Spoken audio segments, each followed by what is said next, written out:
Hi everyone, welcome back to my stream. Today I'm going to be finishing up the pants and I will show you the progress that I've made so far on the tunic with the hand stitching. However, for right now I am going to finish up the pants. Oh, did I turn this off? I took them completely apart. Oh, it's not plugged in, that's why. I was like, why didn't it turn on? But it's not plugged in. So I took them completely apart and took a bunch of fabric off of it, and then I put them back together. So twice. So yesterday he tried them on and they did actually fit. So now it's time to finish up the elastic. I just have to sew together the elastic pieces and then finish sewing the elastic channel closed. So that's all for that. Is this going to turn on? What is going on here? When my sewing machine decides to turn on. Unless I just turned it off. May have turned it off. What? Is there lag? Brian?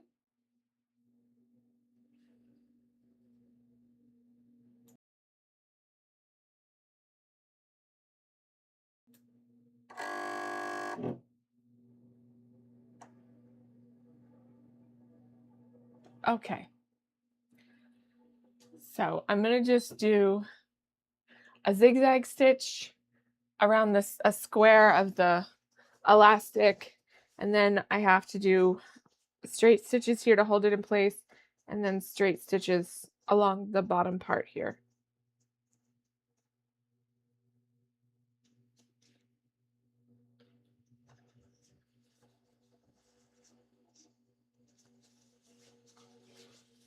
The sound is off. Again, I don't understand why I keep having this problem. I'm not sure what the issue is. Like, I don't remember what we did, honestly.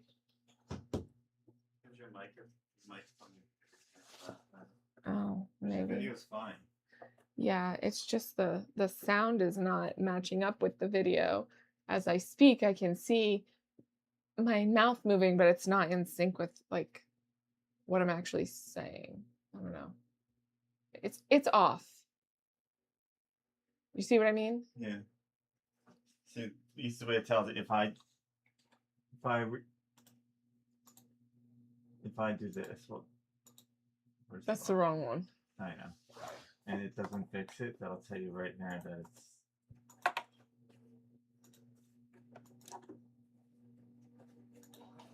That talk. Hello. Hello. Hello. Hello. Is it off? It's still off. Then it's your microphone needs to get re-plugged or whatever you want to do with it. Is there a way to deactivate and reactivate it, or no? There's not. No. And then when it gets plugged back in, I have to. Well, let me. I say it would be easier to use that. Like if I but it wouldn't pick up everything that I say, and I have no place to put it.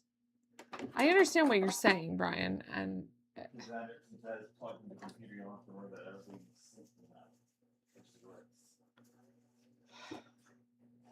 Well, just give me a minute. Let me sew these two pieces together really, really quickly. It's a very quick seam. Oh, and then I'll...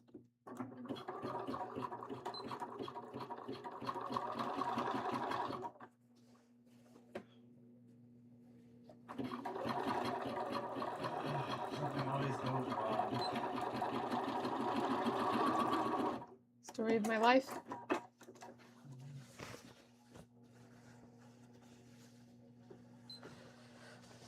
Okay, I'm gonna mute the microphone for just a minute, guys, and see if we can figure this out.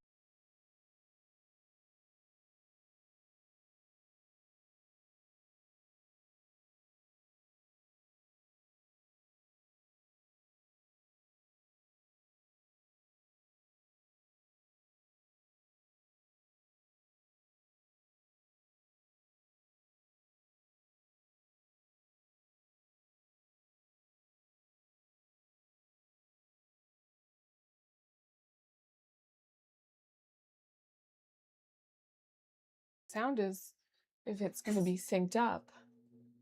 No, it's still not synced up.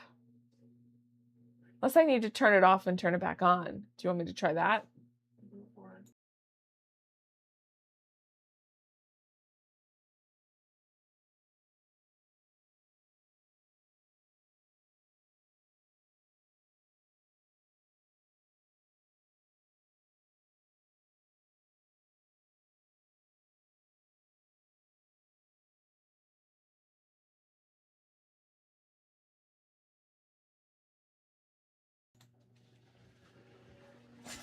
Okay. No. It's still the same. Yeah, how come you can't figure this stuff out before you start? Man, it's like you're on here and you don't think. I don't know. At least it's working this time. It's just not working right. You could try unplugging the whole thing, cameras and everything, and plugging it all back in and seeing if, you know, it's gonna freak. Okay, give us just 1 second, guys.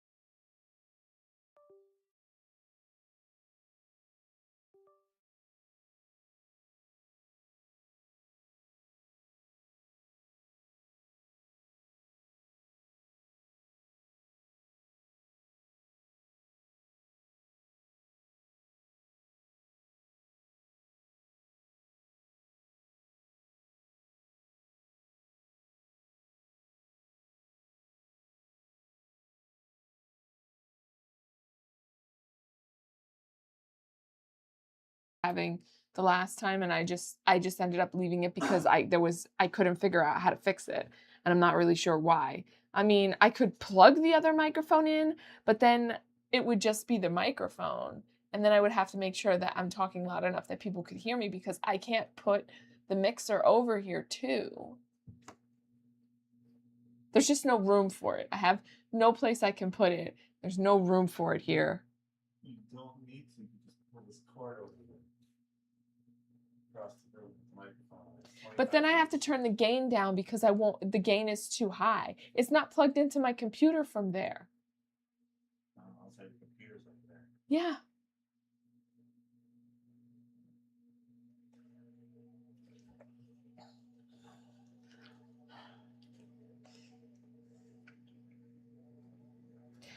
We're just having some technical difficulties because the Also, sound is You off. only have how many USB ports? 1 on this computer? Yeah, so how would you plug in your cameras then if you're using that for any of those things? I don't. That cord there has 4, and I'm using 3 of them, but I don't know if the other thing will be able to fit in between because the microphone thing is so big. Well, if I don't need the microphone thing if I was plugging the other thing in there, but Will it draw enough power? That's the real question. Right? I have no idea. It's not actually. something I've done before. How is it you only have one USB thing on? This computer is old. No, it's not a USB. I only have one USB-C. Well, does it use regular USB or does it use USB-C? What? The I haven't. mixer that plugs in your computer. I don't remember. I think it's a USB. C. It's a USB-C. Don't I have that other thing in the drawer there that goes USB to USB-C? I don't know. I can't get away and being able to check. It's right here. No, it's also C. That's not helpful. This computer is old. I don't have a new computer. Huh? You ever see one of those boxes that just plugged into a USB thing and it gives you like a bunch of USB-C ports on it, like USB ports? I don't know, but then is there going to be lag like there is now? Like I don't know. I don't know how any of that stuff works, Brian. The lag is because you're using this and it's having trouble syncing. Some people, what they do to sync it is they'll delay the camera like so much, but I'm not really good with that stuff. You have to like slow down the camera so that's to catch up with it. That's the problem when you use Wi-Fi stuff. What's weird? I'm not on Wi-Fi though. I'm wired. It's not wired. Oh. Yeah. So like when you're syncing things on one device, the reason why people don't have that much issue when they're live streaming from their phone because it's both Yeah. You know. Yeah. What I don't understand is the last couple of times, this past time I'm having trouble, but the times before that when I was live streaming the last most of this project I wasn't having the problems. Why is it all of a sudden? Did they do an update that's causing all these problems now or something? You know, it could be a power draw, it could be something, Shannon, you know, it's just the computer not doing too much for it. I don't know. That's great. Well, I guess we'll just leave it the way it is for right now, and we'll just. I don't know what to do about it, so I mean. The best bet is you use your mixer thing. Yeah, but I don't have any place to put it right now. Did you ever try syncing your microphone with that though? No. Let's see if it works. No. Because that has Bluetooth in it. Yeah, no, I know that, Brian, but I don't know. I didn't because I wasn't planning on doing that. I mean, but the other problem too is, okay, I still have to have this plugged in, this USB, because that's a USB-C and the cameras are USB-C. Now, the other thing would be able to sync up with that, and that might help a little bit, but I don't know if that's going to help with the delay that I'm having for the sound. I don't know. I mean, I don't know what the reason for it is. Several reasons. Well, I mean, if we just plug in the mixer, that might not necessarily fix the problem, right? No, it will. Because they're both wide, it's all coming from the same source. The only place I can put the mixer is on the floor, though, and that's not a good idea. You could put it where this is, but I don't know if your cable reaches over there. No. I don't know. For which cable? The USB-C cable from the mixer? Yeah. Yeah, I mean, it would reach. I have a long enough cable. The one that came with the microphone was really long. The microphone can go wherever because it's got that really long cable, so that don't matter. But I don't know, Shannon. I don't know either, Brian. When I take a break, maybe I'll do that. But for right now, I think you are being trouble. Yeah. Ow. That's why I said it's so much easier when all the audio is right from there. It takes care of a lot of stuff. What, the mixer? Yeah. Let me do this seam here really quickly because that'll finish up the pants, the waistband of these pants. And then after that, I will see what we need to do in order to fix that. But I'm not going to try and run your wireless thing there right now because I have no idea. What thing? What thing? Your wireless mic. Oh, no, I don't know how to use that either. I'll just have to speak into the other microphone. That'll be a project for another day. Yeah, I'll just have to speak into the other microphone. I guess I just can't talk somewhere else. You can turn the gain up if you want to be farther away from it. I know. And then turn down the noise gate a little bit, and you can be a little farther away. But the one thing you have to remember with it is you have to be talking, it has to be facing the direction you're talking. So dynamic microphones are like this, so the funnel goes kind of like this. So if you're over here, it's not going to catch me. It's not going to hear you, so you have to have the mic at least turn you the direction, that's all. Well, if I put it right here, it'll probably be okay, and then I'll just have to make a conscious effort to make sure that I'm not talking when I'm over there. Yeah, because it won't hear what you're saying. Because it won't hear anything. I actually need to change the angle of this camera, too. It's a little bit too far. Pick it up and move it since it's on a... You ever notice when people in studios, a lot of them have the microphone like this above them going down, so this way that True. it's Again, if I could build myself a thing, that'd be great, but that's... Or some people do it like this, they have it out of camera below them. This way, regardless, whatever way they turn, it's still going to catch them. That's why having it in front of you is the tough thing, is you have to turn it wherever. If you turn the other way, it's not going to catch the audio. Wow. Sound generally travels up, so it's easier for...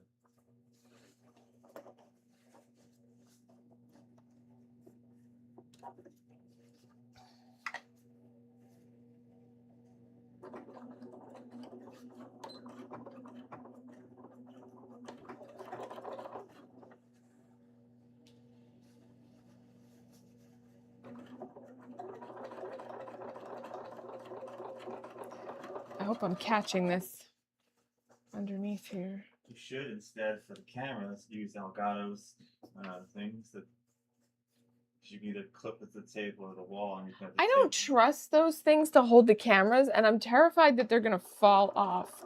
Maybe I'm overly terrified of it, but like. These are Elgato things right here. Yeah, I know, but I don't know.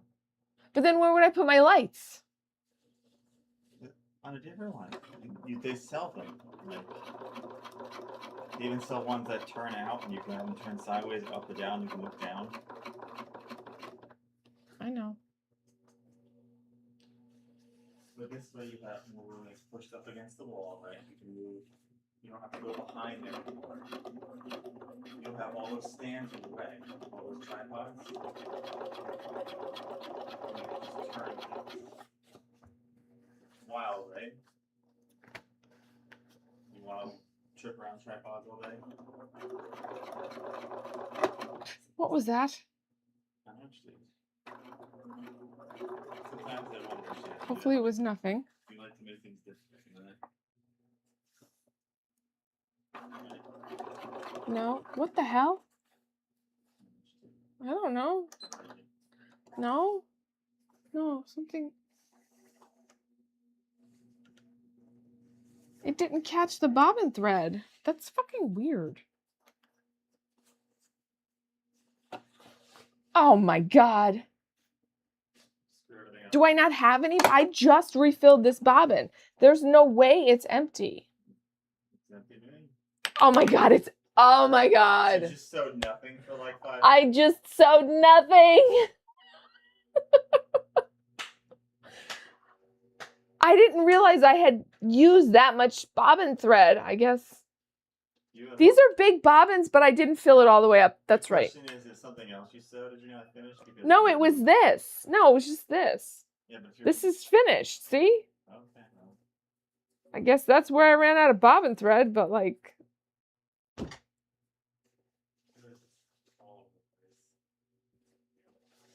Like the whole thing didn't sew nothing. Anything you mean? Nothing. Nothing. You know what? Maybe I'll just figure out the sound issue now. Let's see if you had like, so you put one like this, and you can have that one to just go up. Yeah, I understand, Brian. But what? I don't want to. You want to make more work. I see you trip behind this all the time. You'd rather suffer. I'd rather die. I'd rather suffer and die. That sounds par for the course, suffering forever, right? I'm just so mad that this thing ran out of bobbin thread. Oh my god. You're having a good day, Shannon, that's all. What are you going to mess up next? Everything. And the thing is that filling up a bobbin for this one little area that needs to be stitched and the legs is completely stupid. Completely stupid. Why couldn't it just have lasted until the end?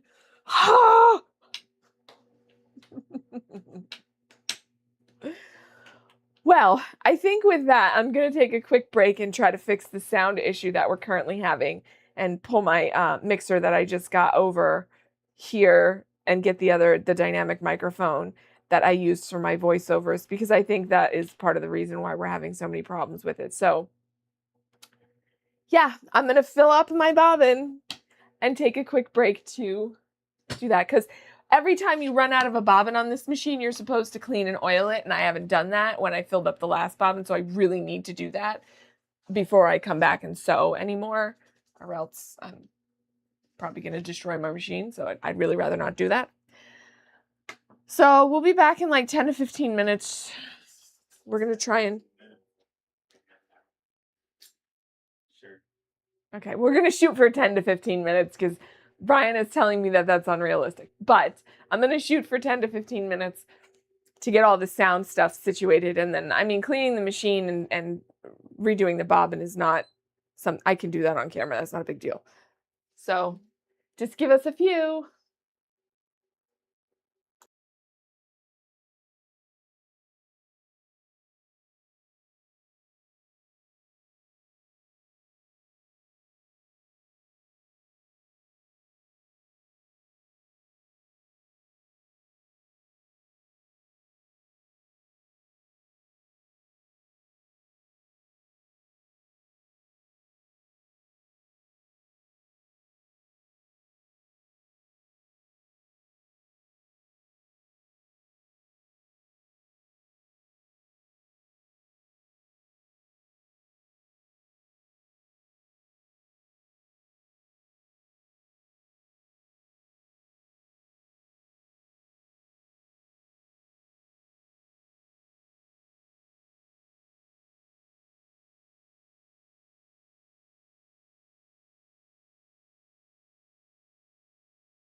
Chance.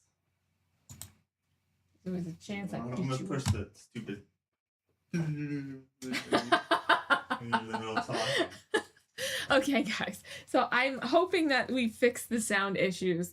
Brian will have to go downstairs and see if it's better when he listens on the thing. So for right now, I'm going to clean my sewing machine. This is a brush, and oil my sewing machine really quick, and then I will restitch that part that didn't have, and then refill my bobbin, and then I will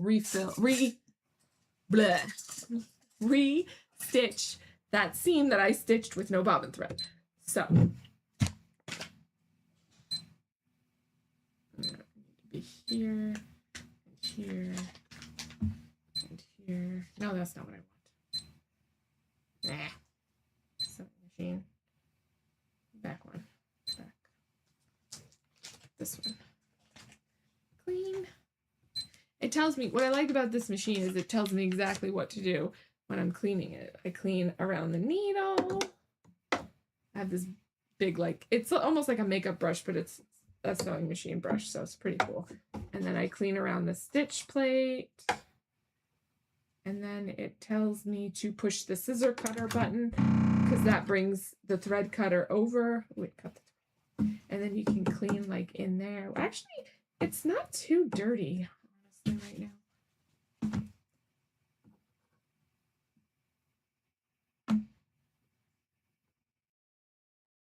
And then you just do the same thing again. Okay, stop it. Go back.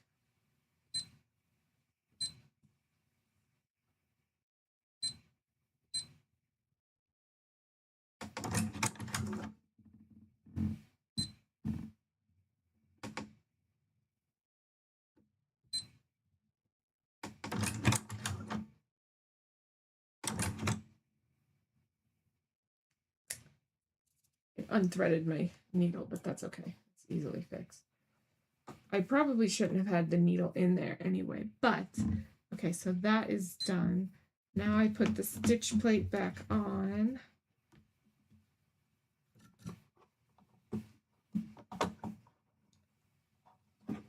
Preferably not upside down.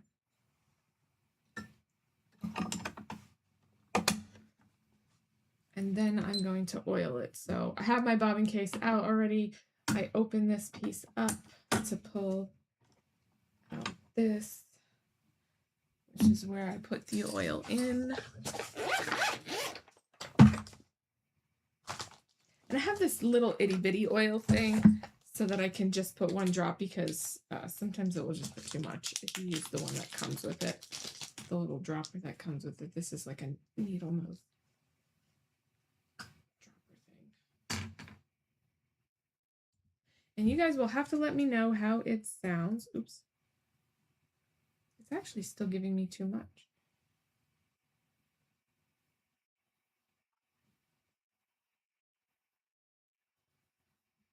There's little sponges in here that take the oil in. So then we're going to put this back.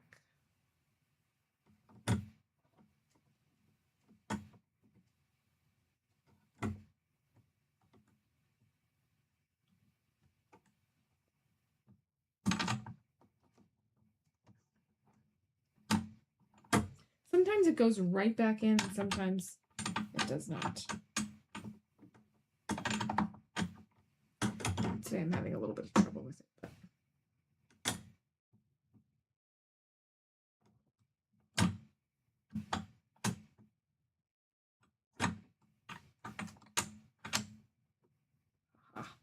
I think it magnetizes to it, which is actually pretty cool. So it has to go in the right way. Okay, so now I did that. Now I'm going to thread my bobbin. Where's my scissors? I feel like I have oil on my fingers.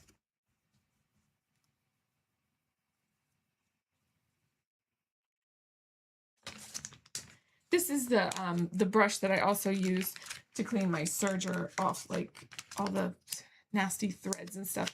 Sergers get so dirty.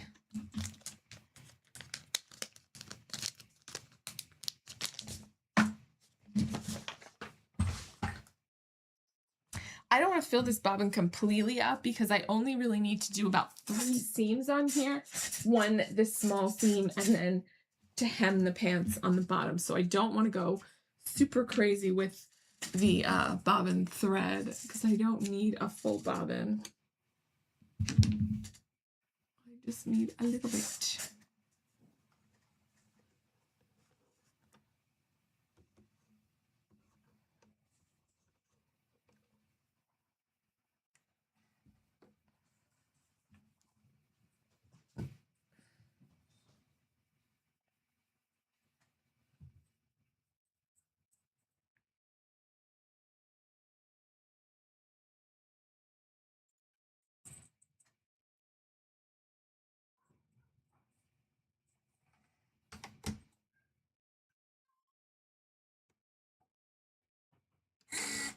Oh, of course it was going the opposite direction.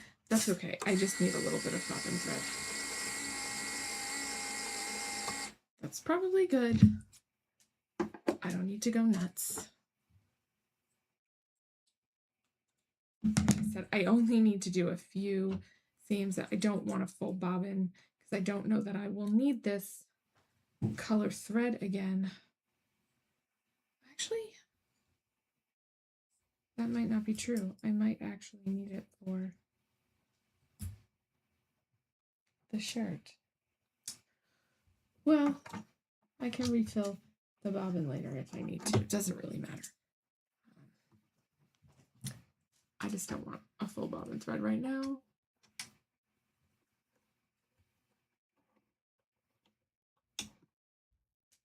I do have to switch out the needle in order to do the shirt. So the undershirt is the next thing that I'm going to do once we do this. And I will probably just do the waistband and then also move on to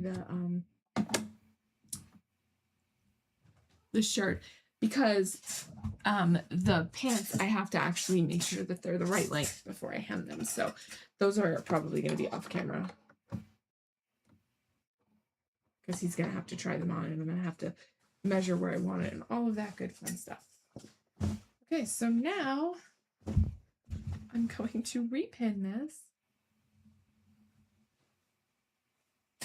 and make sure it's in the right spot. And if you guys are having trouble hearing me, please let me know, because I can turn up the gain on this microphone. I've had this microphone for a while, but I actually just got this mixer here, and there's actually some sound effects built into it. I don't remember what they are, so I'm not going to push any of them, but one of them is like that horn. I don't remember what else there's like. There's a bunch of random other stupid sound effects in there also, which are hilarious. But it helps. It's supposed to help me with all of my sound issues that I've been having, and I'm hoping that it does. I'm hoping that it will help me with like voiceovers and making sure that like you guys can hear me a little bit better. Ow.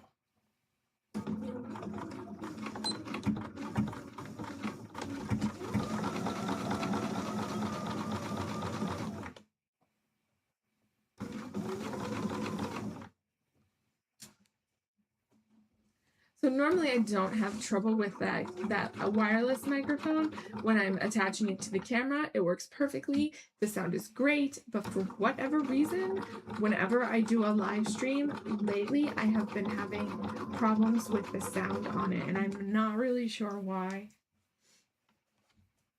I don't know.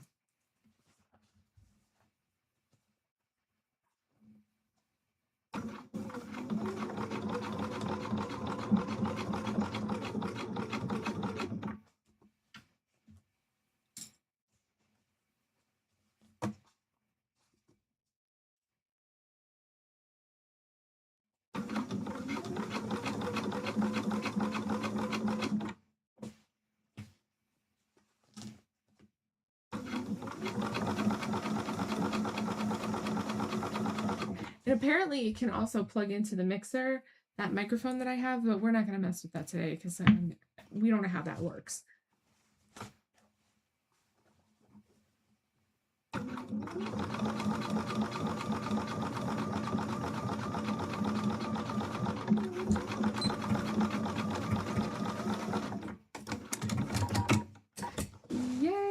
actually stitched it this time. Yay. Okay. Perfect. And I don't think that it caught any of the elastic pieces. Even if it did, that's not the end of the world.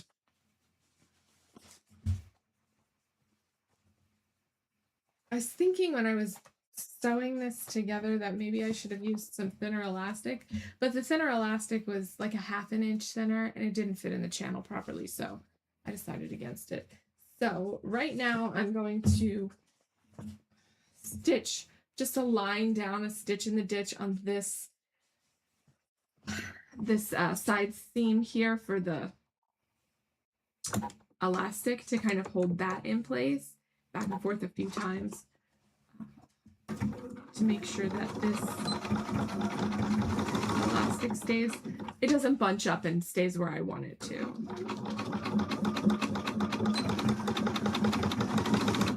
And that'll help it from shifting around a whole bunch inside the casing. Words, right? Words. And then I'm doing the same thing on the other side seam.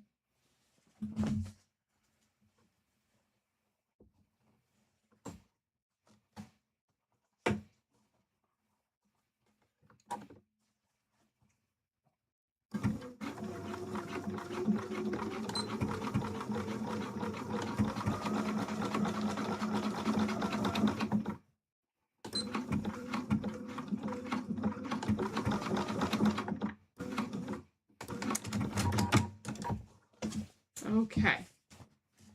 So now, see, it's still off. Oh, whatever. So now the waistband is done. The pants are just about done. They just need to be hemmed. So I'm going to put those off to the side. And we will move on to the shirt, which I have already cut out all of the pattern pieces for, and they are ready to go and be sewn.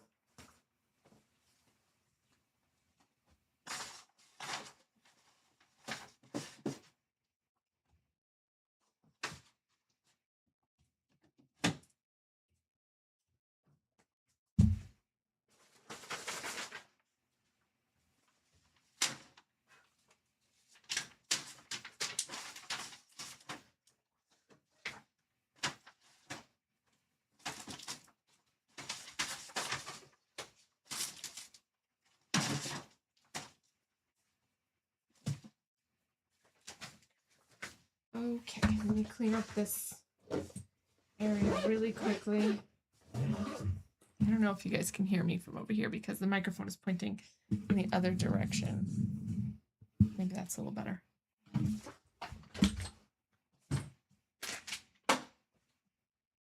So I'm going to have to switch out my needle and I'm not sure what else. I don't know where I was going with that. Okay, so here are the pieces that I already cut out for the shirt, which is the undershirt here.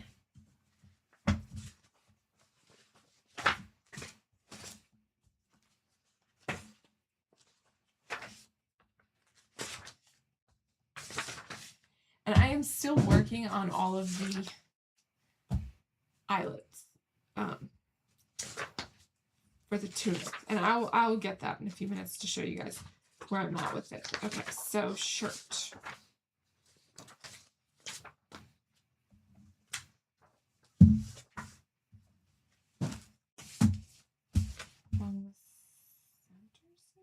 Oh, okay.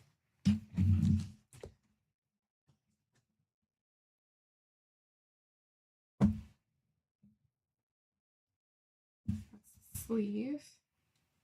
I actually extended the length of the sleeve because it didn't look like it was going to be long enough. I don't know if that was the right move or not. We will find out. I mean, if it's too big, I can always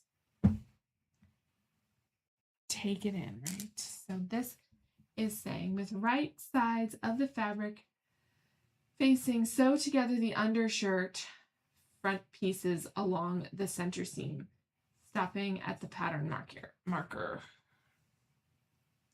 I believe that's the back.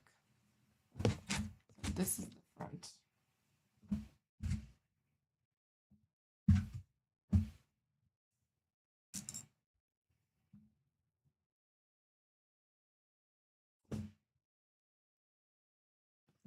So this fabric doesn't really have a right side, wrong side, kind of like the other fabric that other fabrics that I've used before in the past. This is same on both sides. You really can't tell the difference. So it does not really matter at this point. I'm going to sew this from here down. This is center front of the tunic. Not tunic, sorry. Undershirt. And I don't know if you guys can tell, but this is like a really light brown color that I dyed it. I was hoping that it would actually match the pants a little bit better, but I still think it came out okay. And I am not re-dyeing this fabric. I don't even honestly know if I'm going to finish the edges on this because this is a stretch fabric and it's not fraying at all. So I really think it needs it. Unless I think they're really going to give me a hard time about it at the cosplay contest. Like, I really just don't know if I'm going to do it because I just don't want to. That's too much work.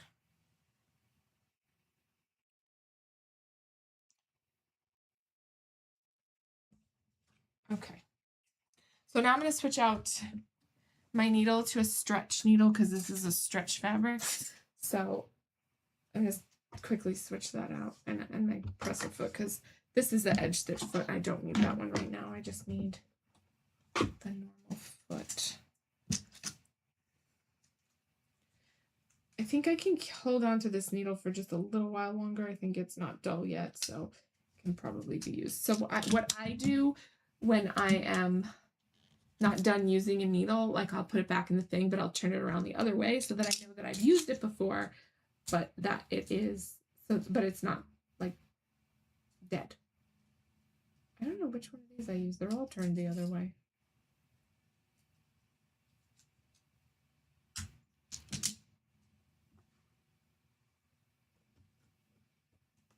And then I'm also going to switch to a stitch, the stretch stitch. Blah, blah. Good if I can talk, right? And the stretch stitch, the stretch stitch is like a lightning bolt, kind of. It appears like a, when you look at the stitching on the fabric, it looks like a straight stitch, but it is not. So it'll stretch with the fabric.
Okay.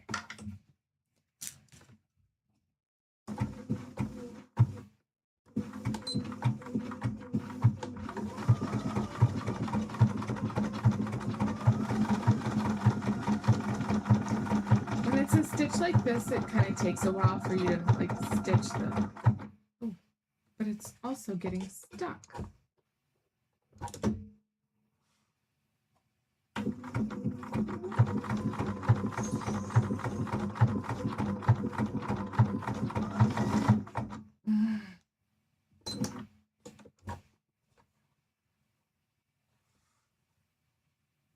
It's getting stuck. My fabric is getting stuck inside. That's not good.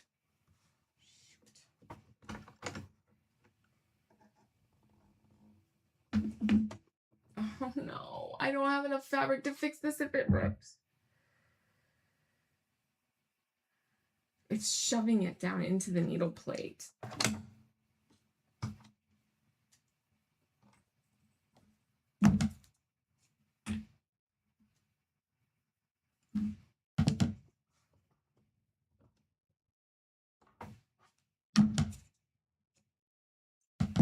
That's amazing.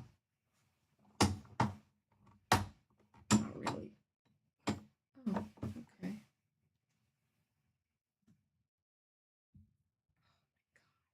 Okay, that's not really good. I don't know if I can fix that, and I don't think I have enough fabric to really cut this piece. It shoved it down into there. I don't know if you guys can see it. It shoved it down into there and made like a ball of thread. And I feel like sometimes that happens when you have like really delicate fabric, and maybe I'm using the wrong needle size. I'm not 100% sure, but I'm hoping that I'll be able to fix it because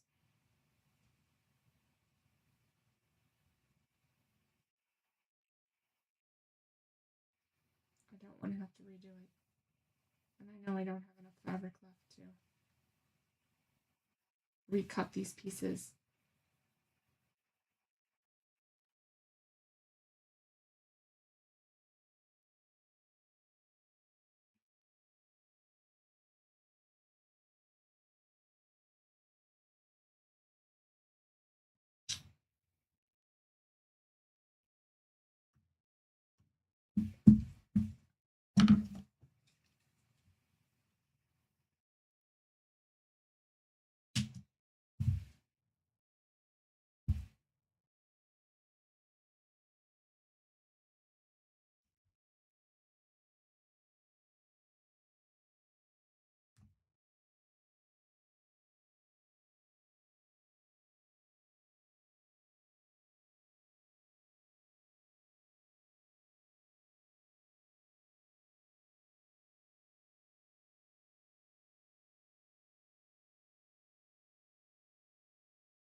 Today is not working out the way I'd like for it to.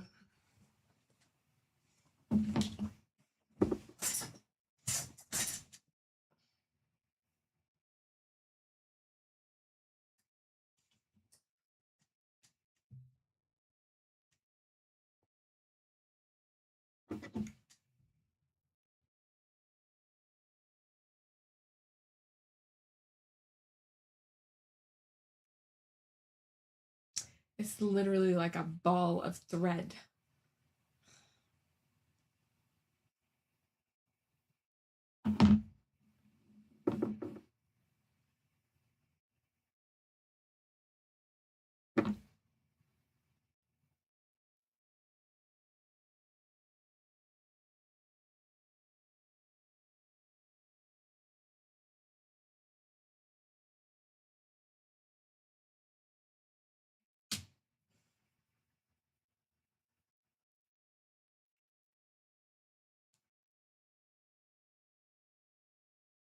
This is making my head hurt.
Hello, Wolverine. What are you doing? Buddy? No? Can you please leave that stuff alone? Wolverine. What are you doing? What are you doing? That's not yours.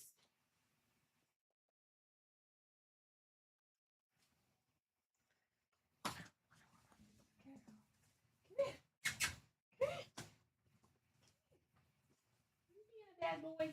Yeah, are you being a big old bad boy? You being a bad boy. This is my little buddy. He's a bad boy though. He wants to mess with things that he's not supposed to. Right, Wolvers? What you doing, buddy? Easy with that. Don't mess with the dials on there, please. What you doing, buddy? You leaving? Okay.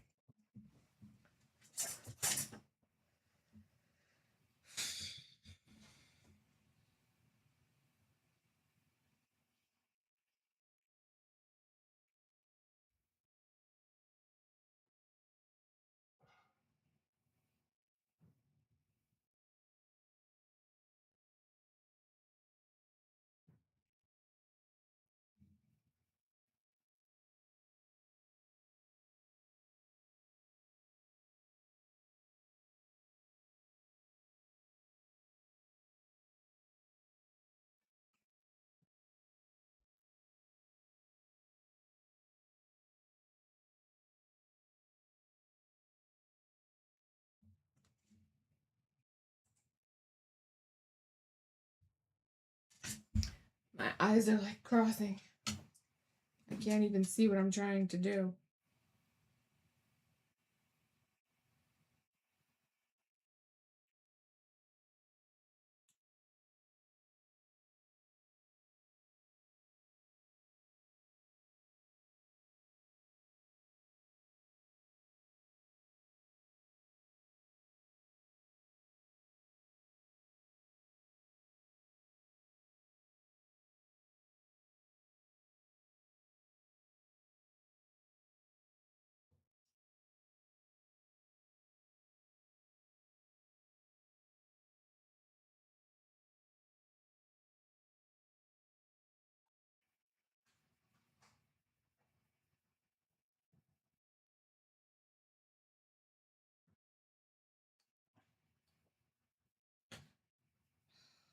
Pretty sure I made a hole.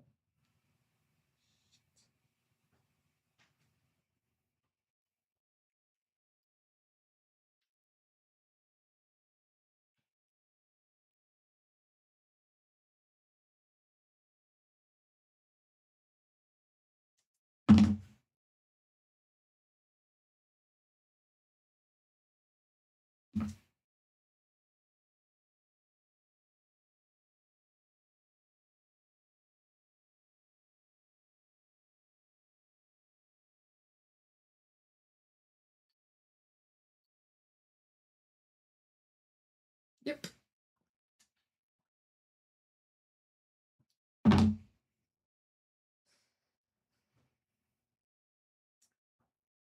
a hole in the fabric. And I don't know what to do now. So yeah, I hate this.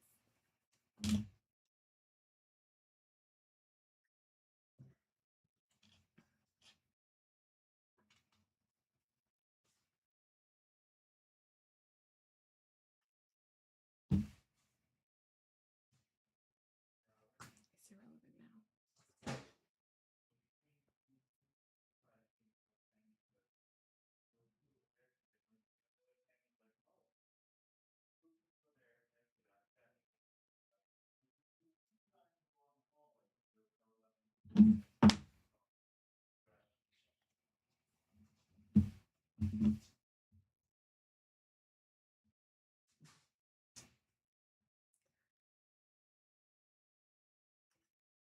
I am not really sure what to do now.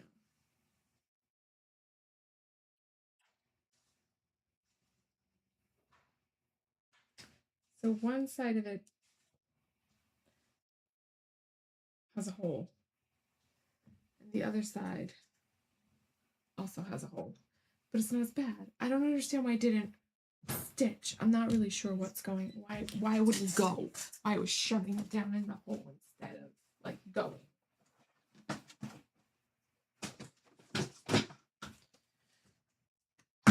I gotta see what kind of needle I'm using because it may be the needle the stretch needle that I'm using. It's not fine enough.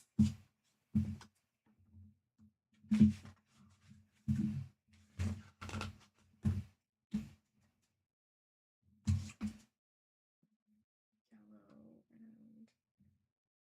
brown. Yeah, this is not fine. I need it to be a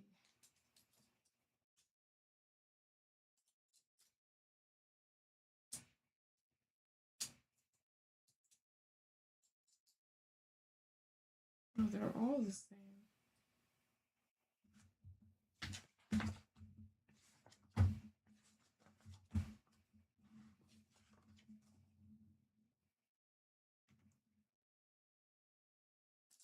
Oh, they're all the same needle. They're all the same size needle. I don't know.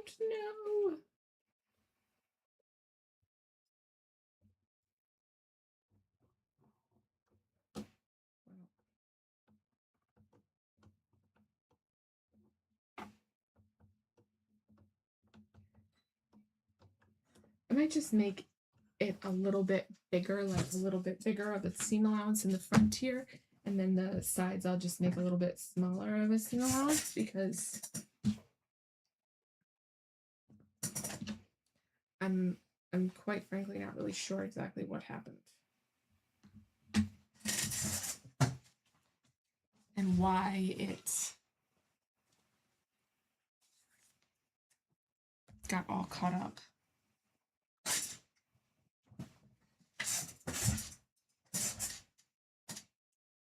I'm going to rethread the bobbin just to make sure that's not the problem. I don't think it is, but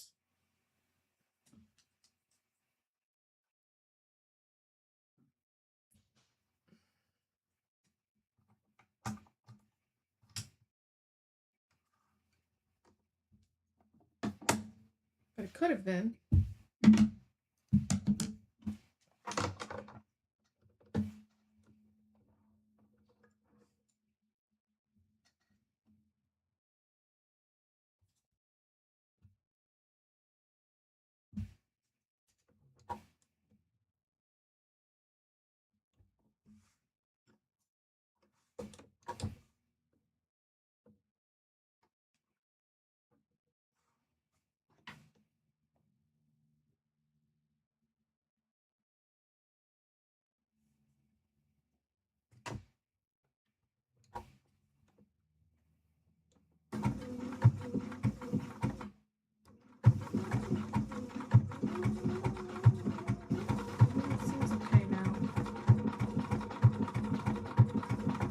Maybe it was because I backstitched. I don't know, and it just shoved it back down in there. So I'll just have to be really cautious with my backstitching on this fabric.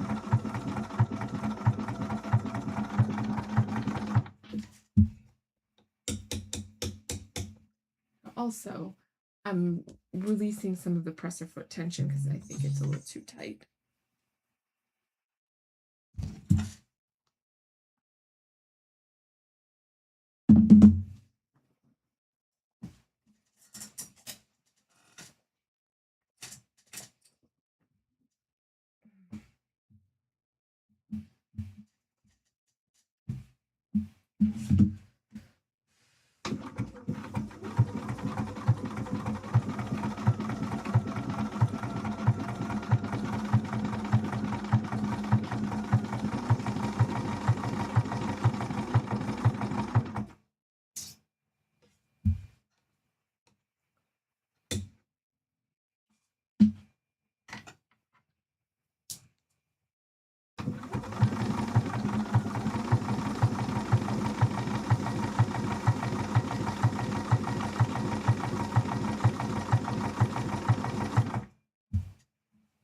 I do not have a walking foot for this machine because I didn't buy one yet.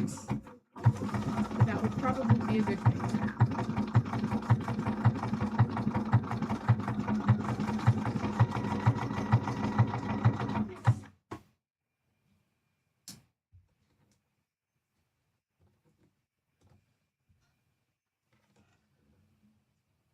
How come it's not letting me go in the other direction? Maybe it just won't let me do it.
This is like a synthetic. It is a. I guess it's considered a synthetic material.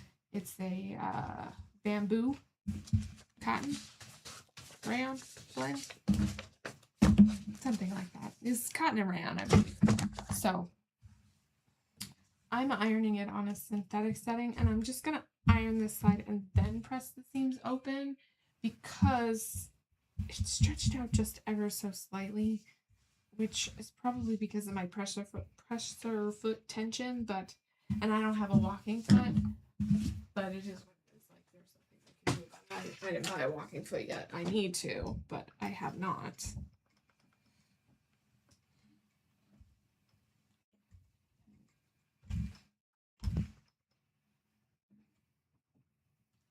So it's okay here, even though there might be a small little hole. I went further on this side of where it is. So, and this, if I need to do like a freight check on it or something like that, but I do have some. I just don't know that it's even going to be visible on the outside of the shirt.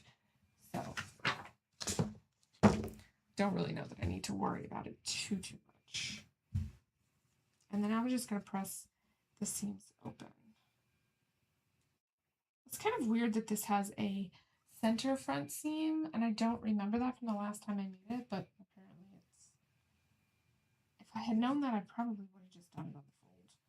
I don't really like a center front seam, but Can't do anything about it now. And it's going to be under a bunch of other stuff, so it's not like it really matters. No one's probably even going to see this shirt. Unless he takes all of the other layers off, because this is the bottom layer, then the chainmail goes on top of that, and then the tunic on top of that.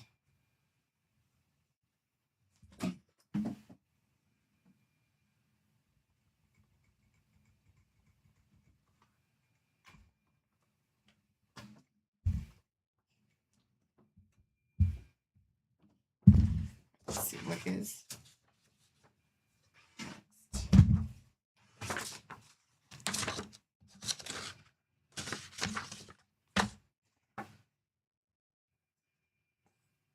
Okay, shoulder and side seams, right sides together.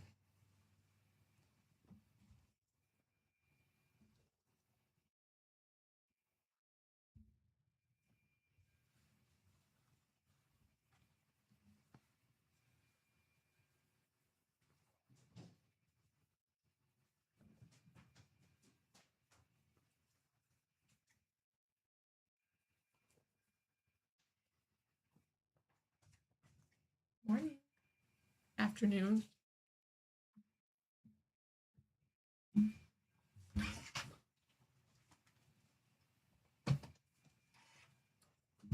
So now I'm just going to sew it together at the shoulder seams and then at the side seams really quickly.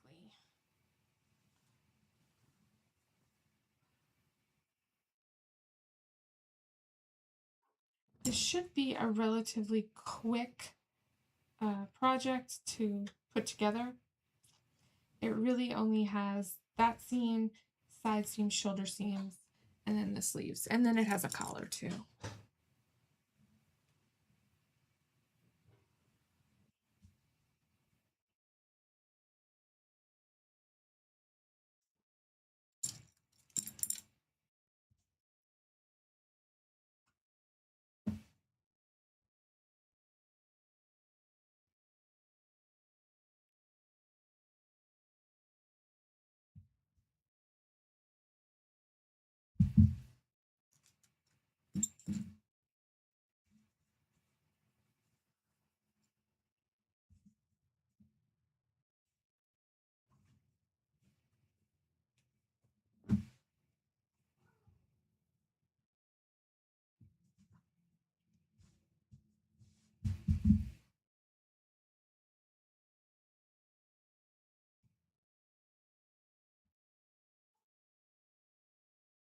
Nightmare.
Okay. Okay, so now I'm just gonna sew these seams together.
I guess not.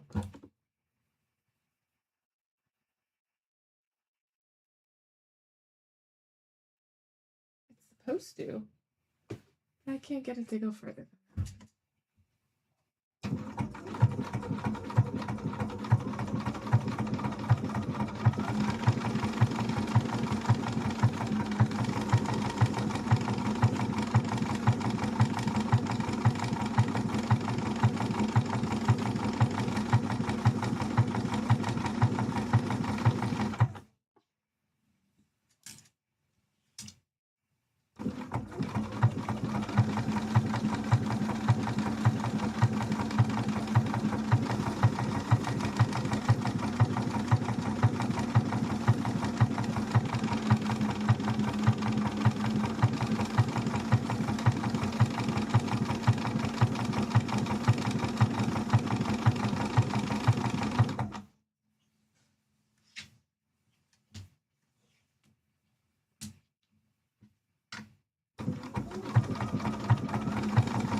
Oh, you better not. You're doing it again. Okay, well, that's lovely.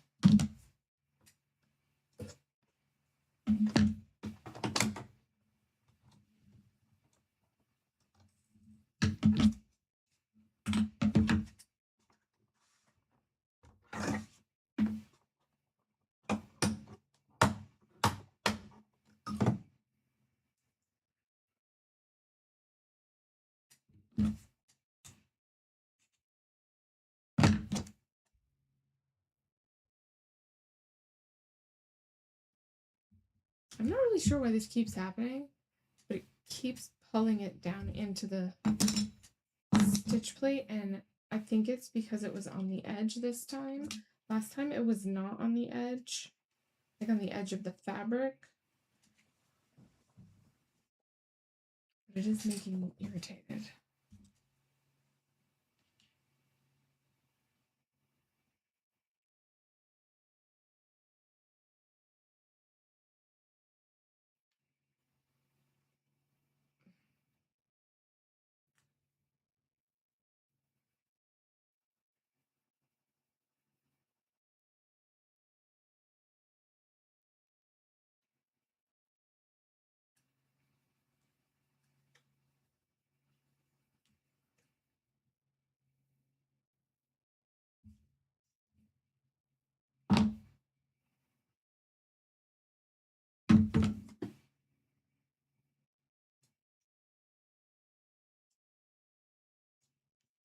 It's in the seam allowance, so I could just cut it off.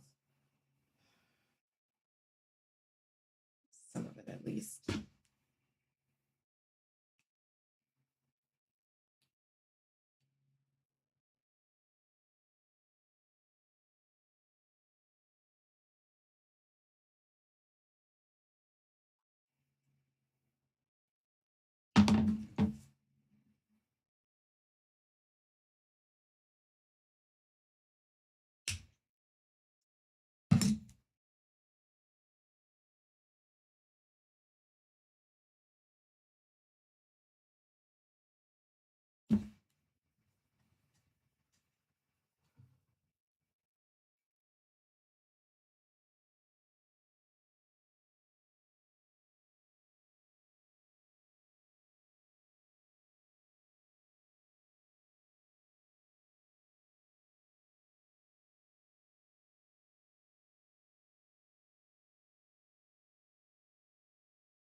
Well,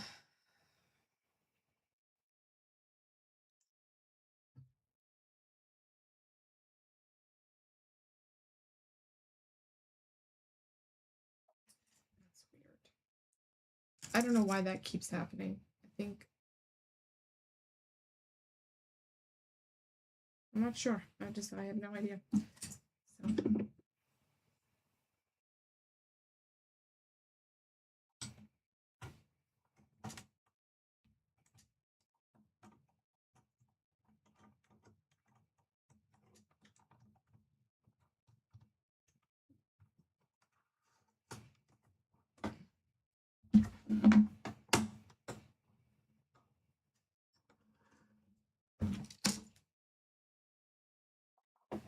I think I just need to be careful not to get too close to the edge of the fabric. be okay. I don't know. I've never had this problem before, so.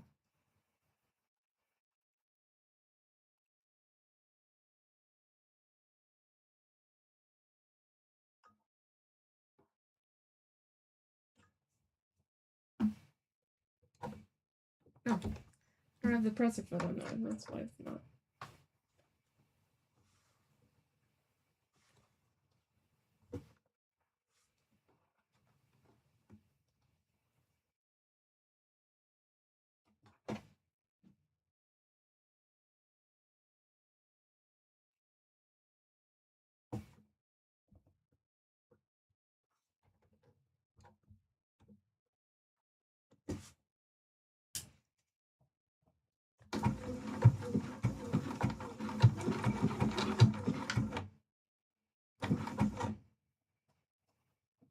Oh my god. I did it again.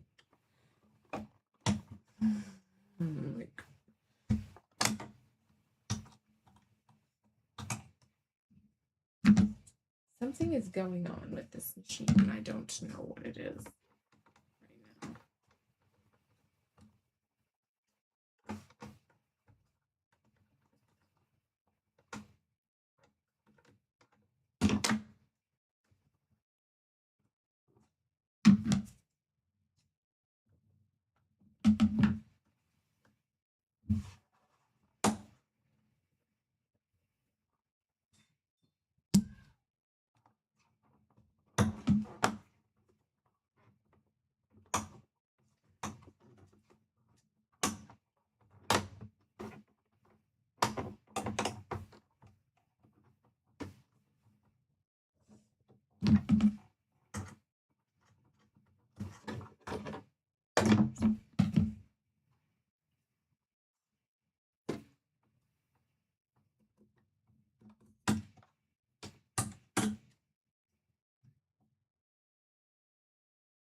Oh, I think it was catching on something in there.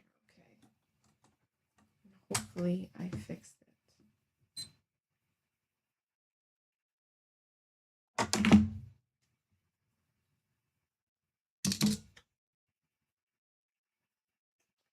Meanwhile, it's destroying my project.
Maybe I should try going from the other direction.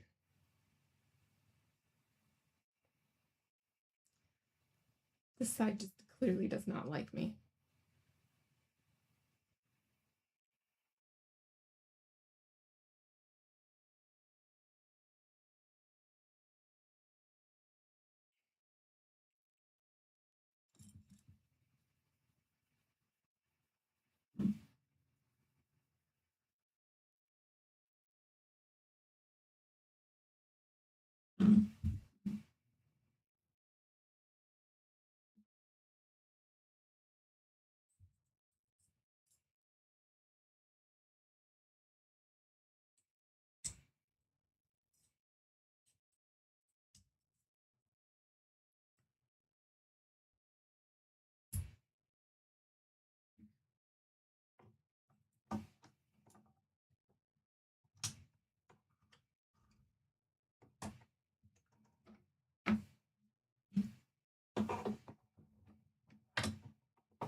No, that one's probably not good anymore.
Okay, I don't know why I'm having problems then.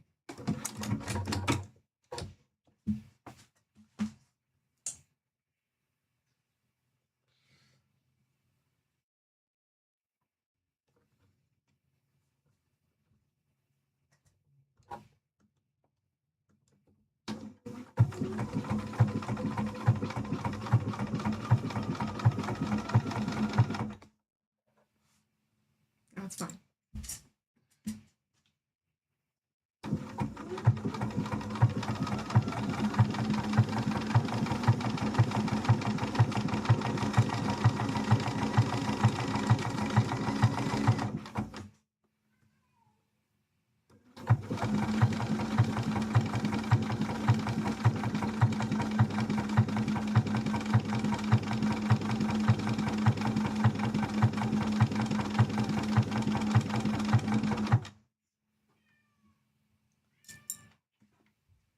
Nightmare.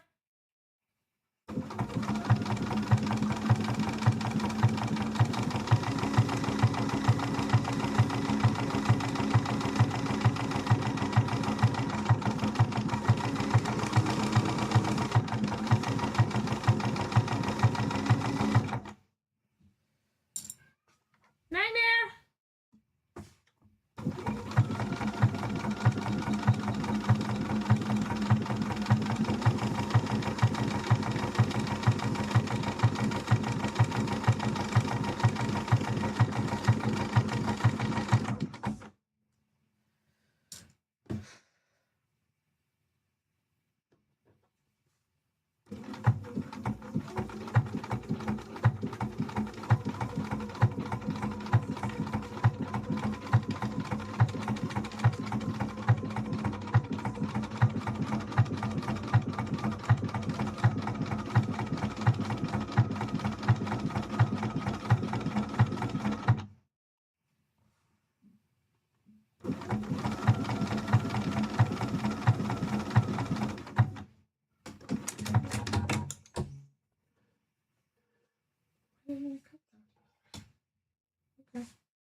own shirt.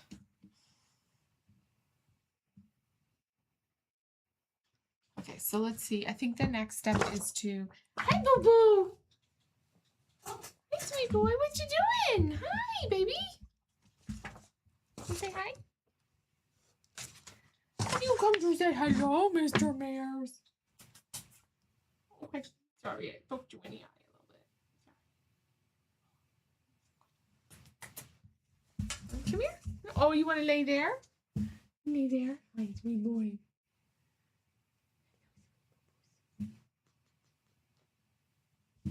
Say hi to all the people at home. Say hi. Hi, my name is Nightmare, and I'm a big stinky baby bear turd.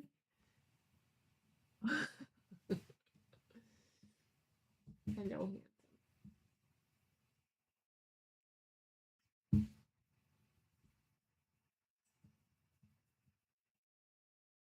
You got your teeth?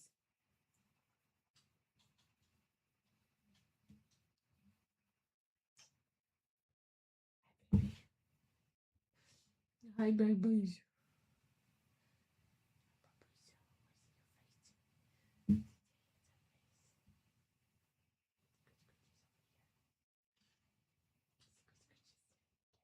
Boy. That's my good nightmare bear.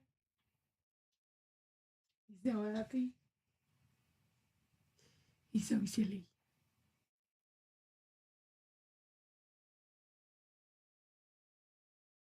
Shen.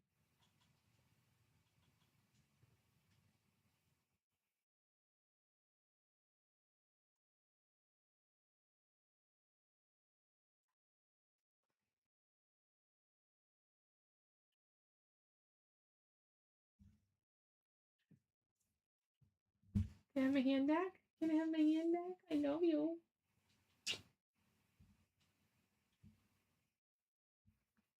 My handsome bear. I know my handsome bear. He's a good boy. Hi. Now you're gonna bite me. Thank you. I know. You're too excited. Easy. Easy. Easy.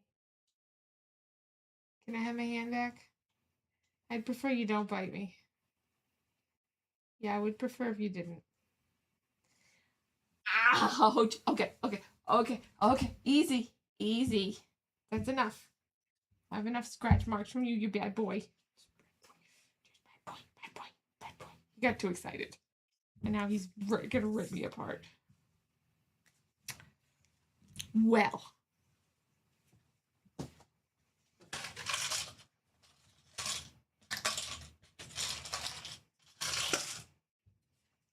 You stinky brat.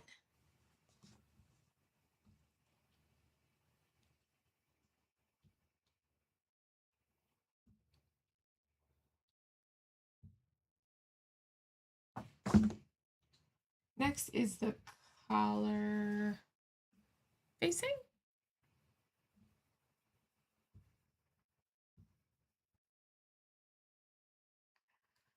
All right, I'm gonna run to the bathroom, guys, real quick. So I will be back in like 30 seconds, maybe a minute. Anyway, I will leave you to watch Nightmare for a few minutes while he lays here and grooms himself or takes a nap. But I shall be right back.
Okay, so I went downstairs and I grabbed the tunic here.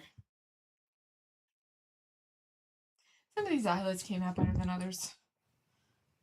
So I will show you guys. I still have this whole front to do.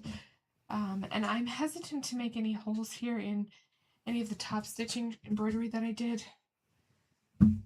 That'll probably be the last thing that I do.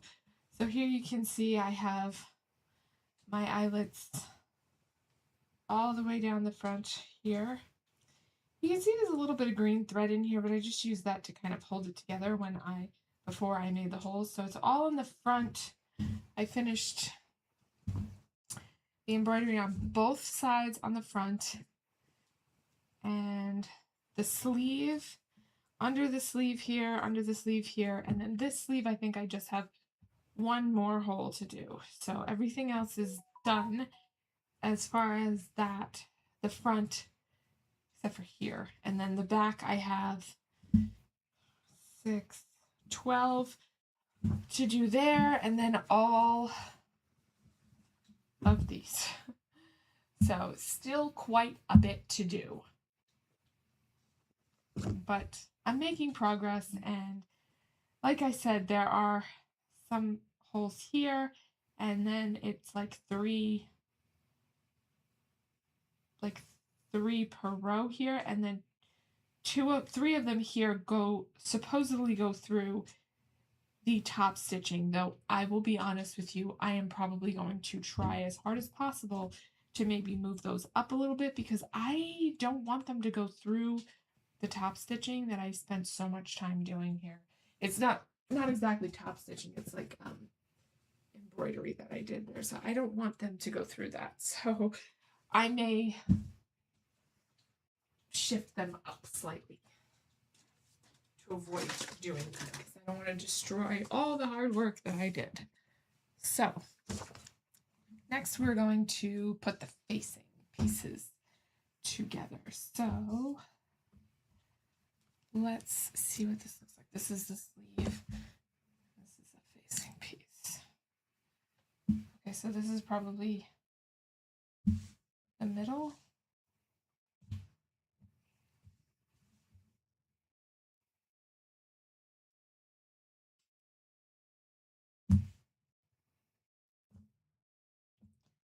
Kind of looks like bat wings. Interesting. This.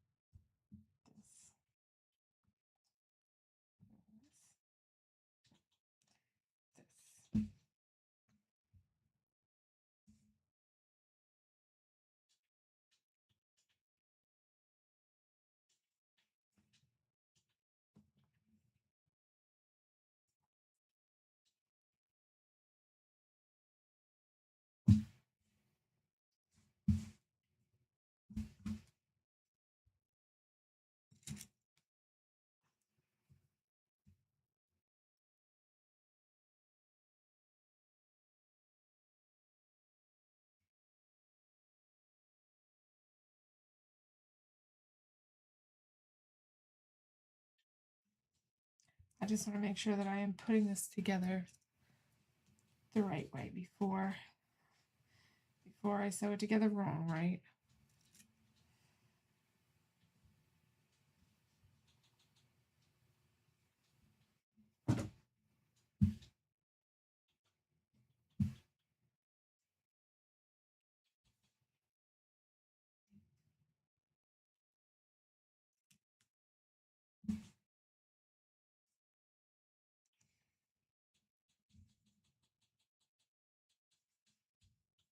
I actually think this is wrong.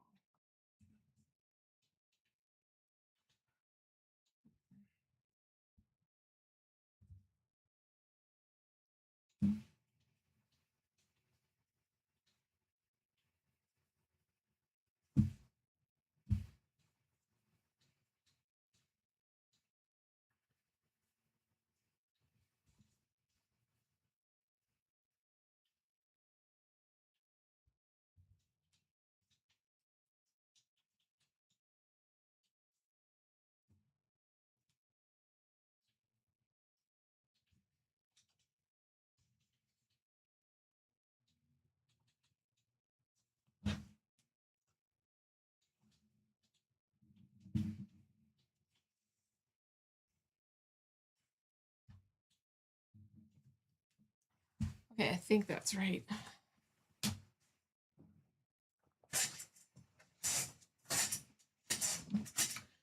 I sure hope so, because these stitches on this fabric is impossible to get out.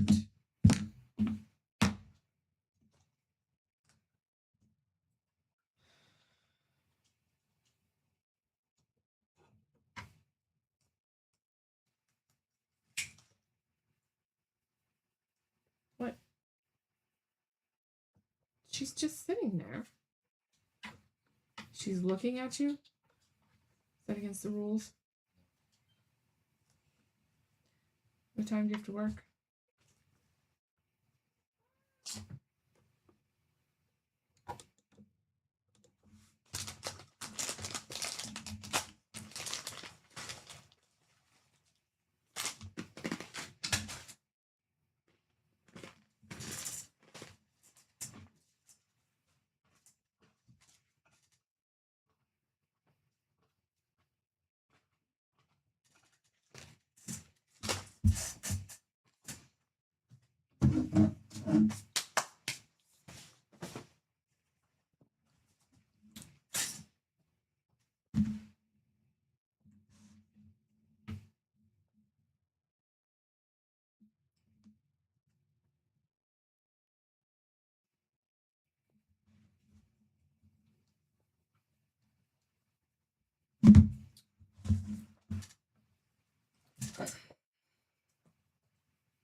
Mm.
Press the seams open next hem the edge of the collar facing.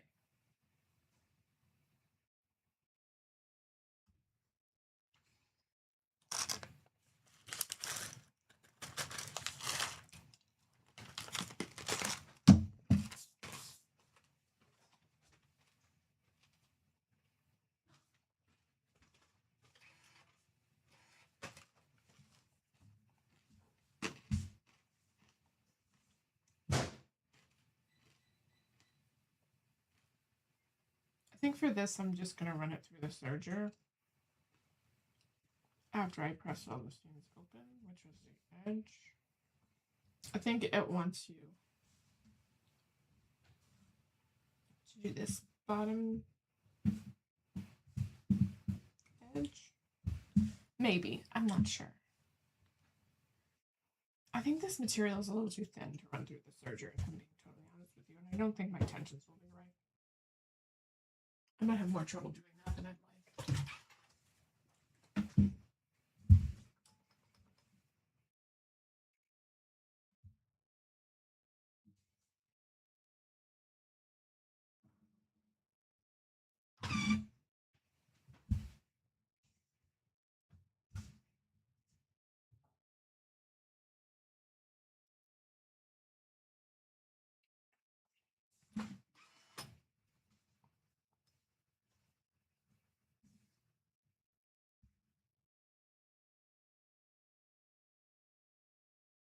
I've not tried to put any of this through the serger. I don't know how it's gonna act.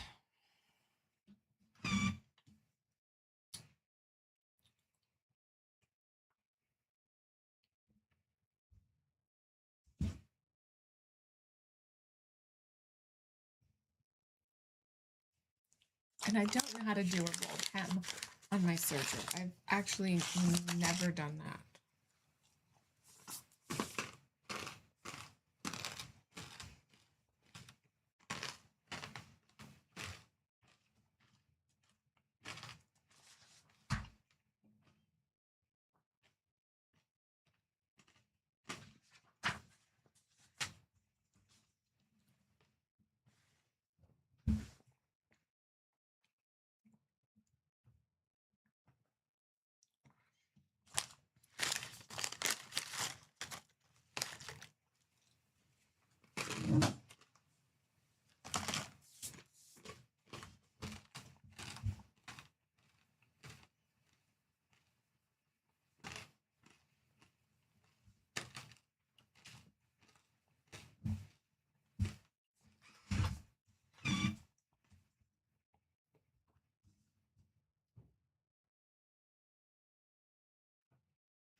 I think I'm just gonna do a once over, one rolled hem, roll it over once, and then just do this stitch along it, because like I said before, this material is not going to fray.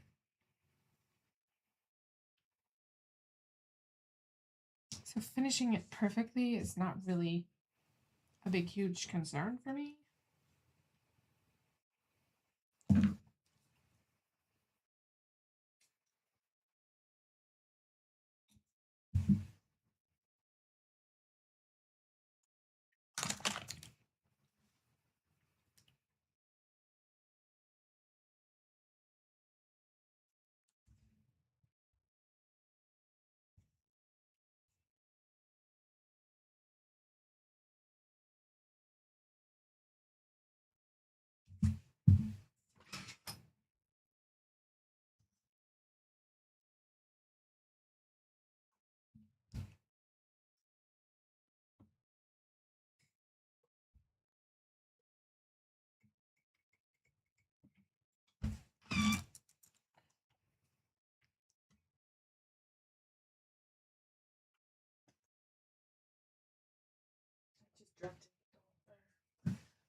a pin.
I think for this one, I'm just going to do a regular zigzag stitch along the bottom of this to finish it off.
Okay. Let's see what's the next thing to do. It's probably going to be to attach it to the collar.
Okay.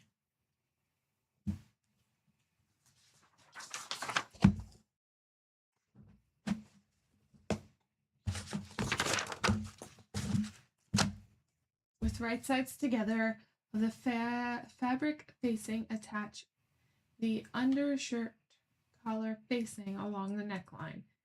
Clip and notch seam allowance at the curves. Okay.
Okay, let me see what the seam allowance is down here, because I'm pretty sure the seam allowance here, like on the chest portion,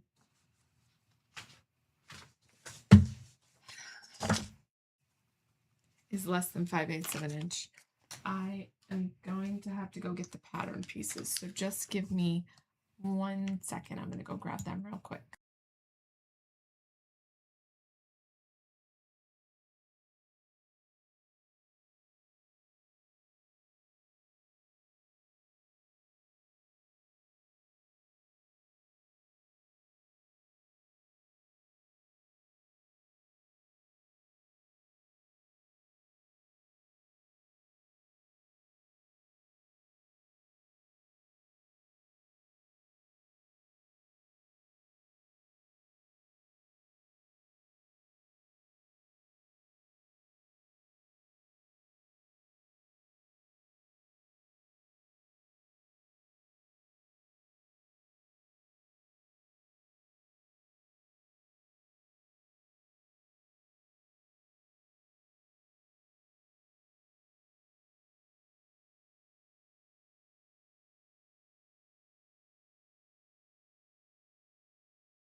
So it's actually not any different all the way around. It's the same seam allowance.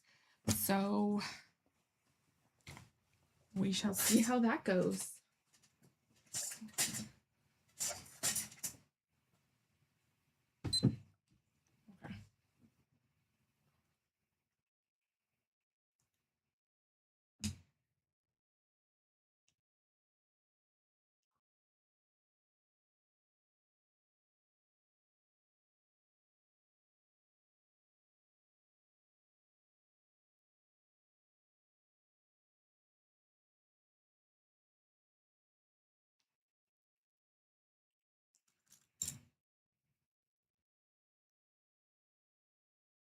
Okay. Okay. I'm just putting a few more pins in to hold it in place.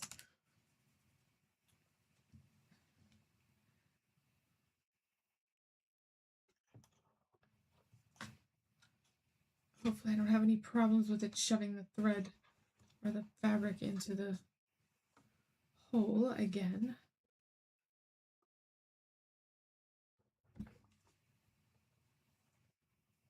I'd really rather not.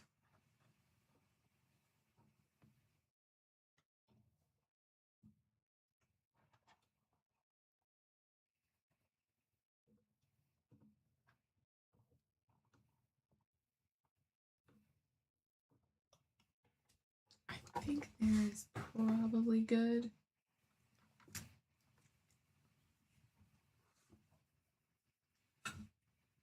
But we'll see what happens. I keep looking over here because that's where I usually put the camera. I'm totally not used to it being over there.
think I'm just going to pink these edges so that when I turn them, they're fine.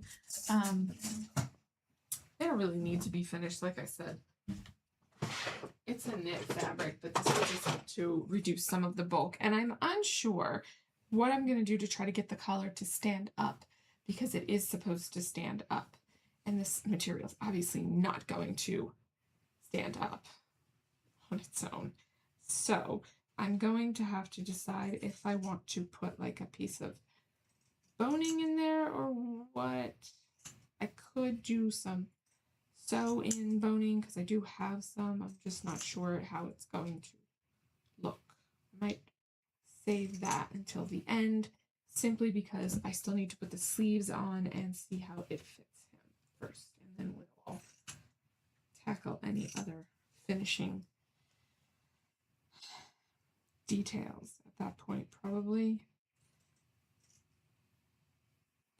From experience, I know that this collar did not stand up when I made it on for my son when he wanted to be Link for Halloween one year, and I did it in a very similar material as this, so it has no structure to it. It's not going to stand up on its own. So like I said, if I want the collar to stand, I'm probably going to have to put some sort of a boning in there. Interfacing just won't work on a stretch material unless you specifically have stretch interfacing, which I do not have, and I'm not going to purchase for just one project. So also I would have had to have put that in before I sewed it, and I did not do that. So the sewing interfacing, I can just do it on the underside with the sewing machine, because you can just sew through it.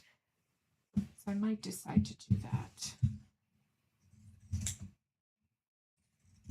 after I do a try on and see where we're at and see if it needs it, which it probably does.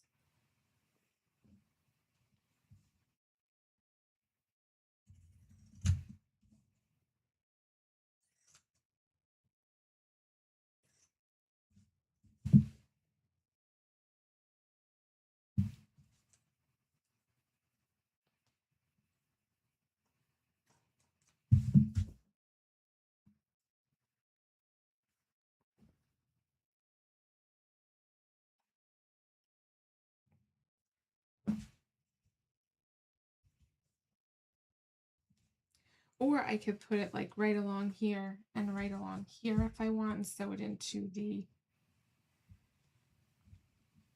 seam allowance. I'm not sure what I'm gonna do yet. Let's put the sleeves in first, and then I will decide when he tries it on.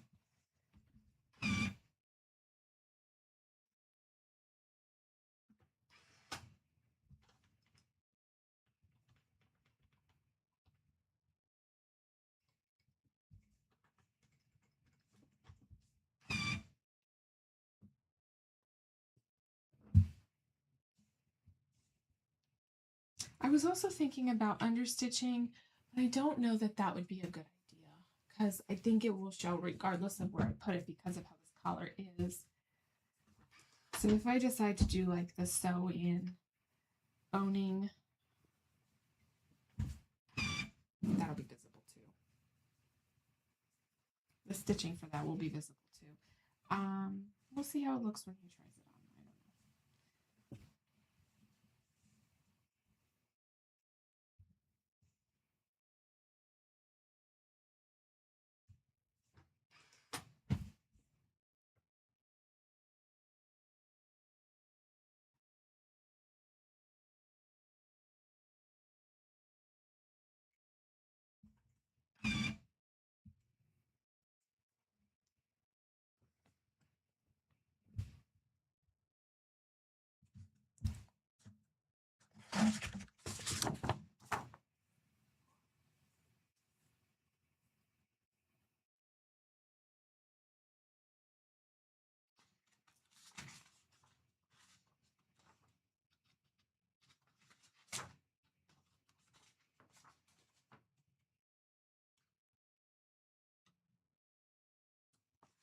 What is this X?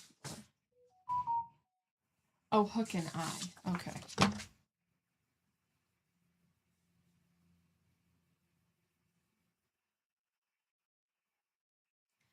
decide to go in and understitch it to this facing so it stays, because it's not going to otherwise stay. Let's do the sleeve first. Sorry, I keep getting distracted. Because I keep looking at it and go, well, I could do this, I could do that.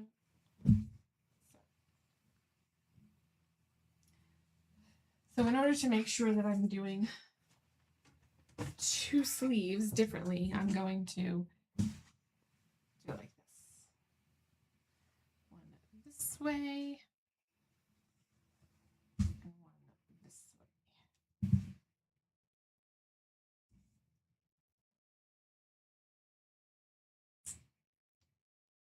And then before I sew them, I'm going to make sure that they are opposites. Because otherwise I'll end up with 2 of the same sleeves and then I have to seam rip, and I don't particularly want to.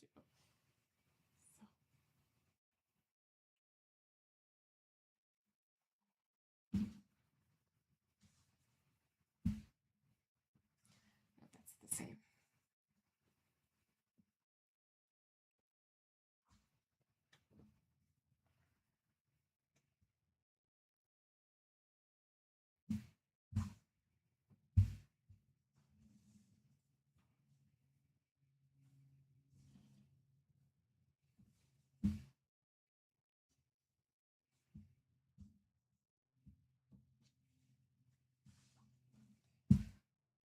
Okay, so that is opposite because these are both on the top facing the opposite direction. Okay.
Could you not, Cuddles?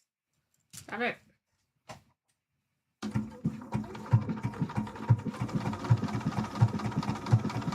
Oh, stop.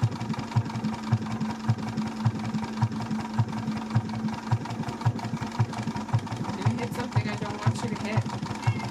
Stop it. She's attacking my legs. And there's cords here that she can get. Go on. Go get Daddy. He's not doing anything. Stop it. Stop it.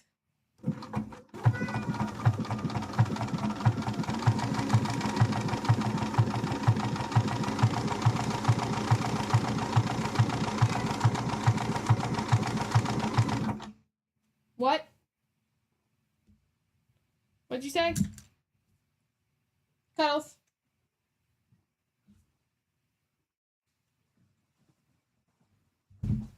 Cuddles. Cuddles. Hey. What was that? What'd you say? What'd you say? What'd you say? What did you say? Hey. Meow. What? What?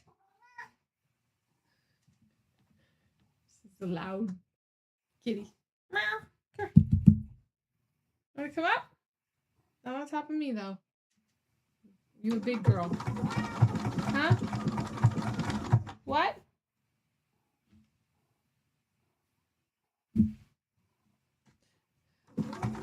She's purring. Even though nobody is touching her.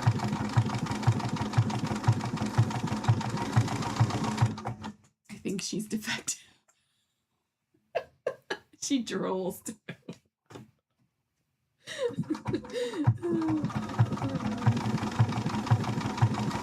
She purrs, and when she gets excited and purrs, she just drools on you. Sometimes we call her Puddles. She's literally just purring, rubbing on my chair. Cuddles. What's that? Cuddles. Cuddles. And the fur on the back, she spikes up like she's got a mohawk all the way down her back when she gets excited. Can you not step on my... Don't step on my cords.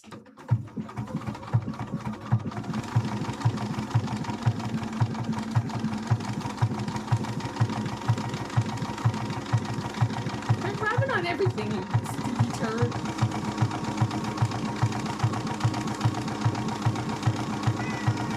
Huh? What was that? Excuse me, I can't hear you. Come here. Come here. Come here. Come here. No?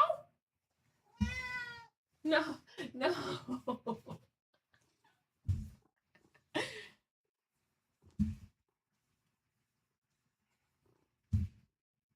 Say hi to the nice people.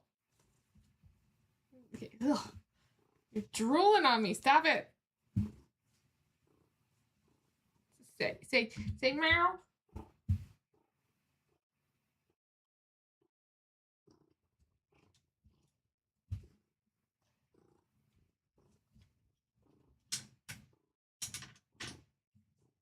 Say meow. Meow.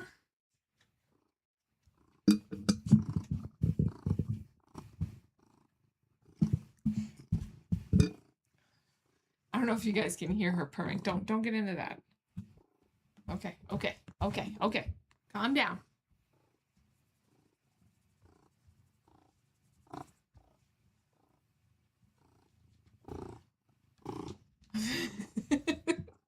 Okay.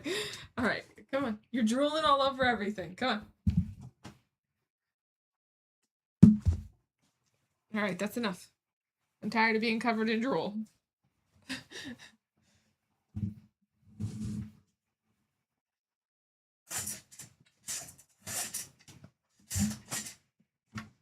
Let me finish what I'm doing, huh? Go purr on Daddy. Stop it. Stop it. Stop it. No.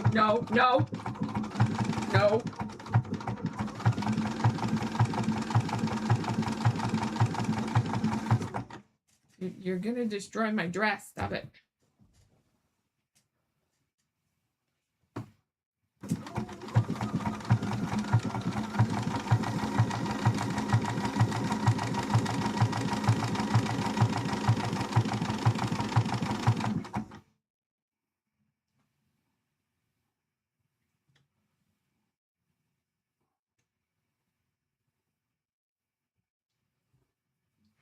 Sorry, my eye is really itching.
is huge. Okay, so before I do the other one, I just want to make sure that I have this correct. So how I do the sleeves normally is I will pull the shirt inside out, and then I will have the sleeve right side out, and then I will match everything up. I actually think that you're supposed to ease the sleeve in, but I'm just trying to make sure that it's going to be, that I'm going to be right when I do the sleeves. So that's wrong. So this way.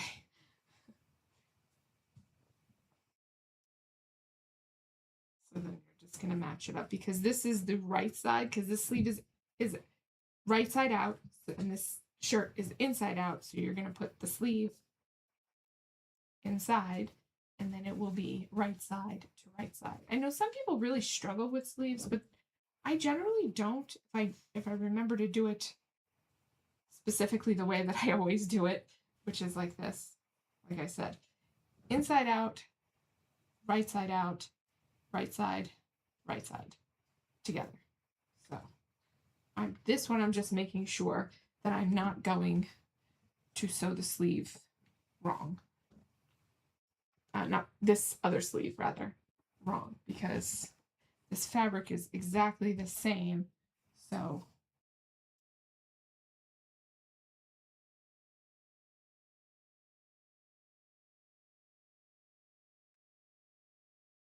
yeah, I think that's okay. I just always want to make sure, because the fabric looks exactly the same on both sides, and if you sew the sleeves exactly the same way, then you're ripping seams out. Like, because you have two left sleeves or two right sleeves, and you can't put them on like that. You have to take them apart and put them back together the right way. It's easier just to do it the right way the first time. Although, that doesn't always happen. Best laid plans and all. Can you go away for a little while? Go bother Daddy. He loves your drools.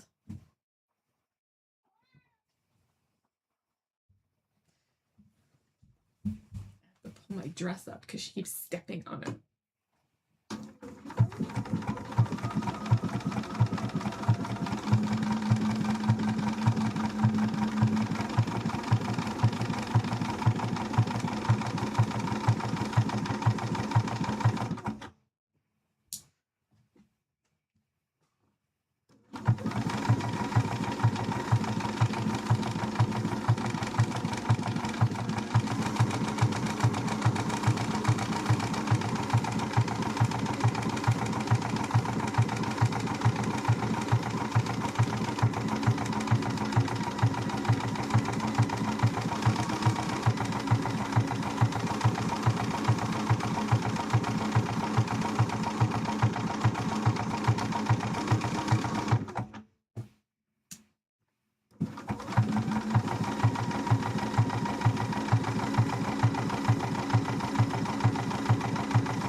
let's make sure that it's going to go together.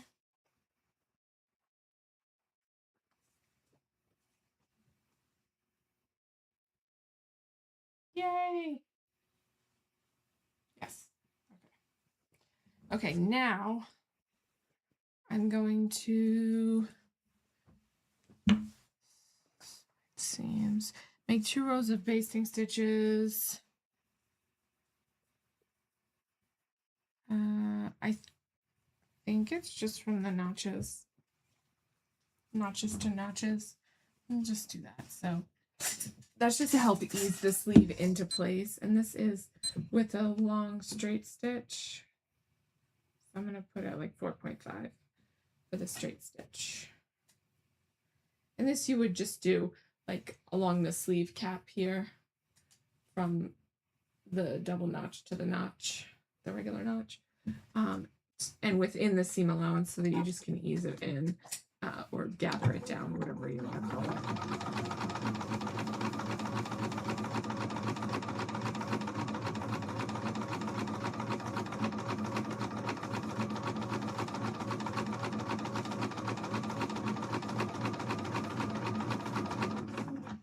And this, you want to make sure that you leave the thread tails kind of long.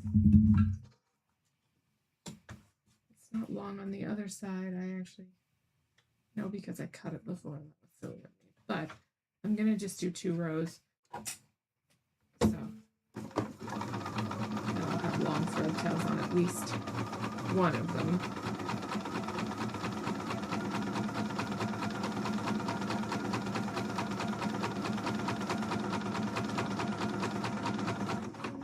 I've gotten too used to the fact that I can just cut my threads. Uh-oh.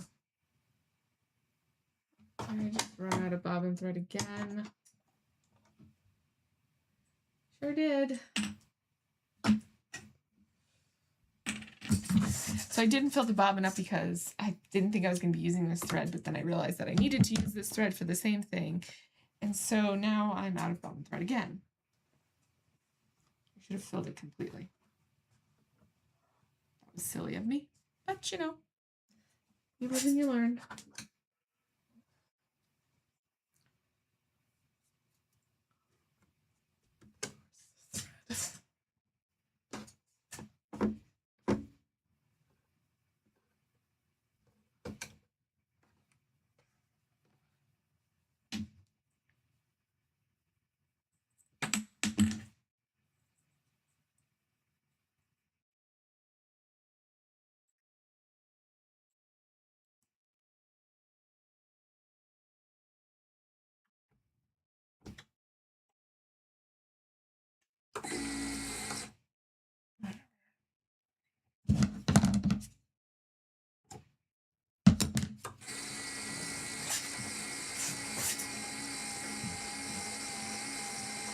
I do it the wrong way every single time. Now I really don't want another full bobbin because I'm not going to be sewing with this thread afterwards. After I finish the shirt, that is. So it's not full, but it is full enough to hopefully get me through the rest of this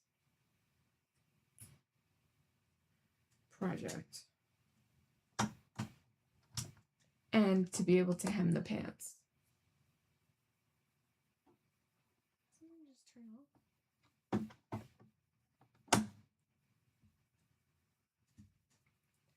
Okay, so this one I was done with. Now I'm going to do the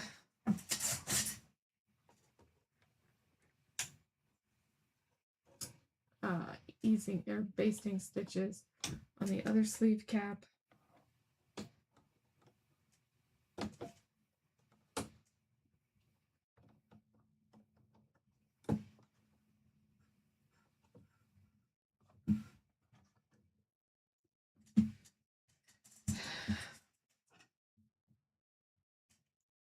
I kind of feel like there's something in my eye right now.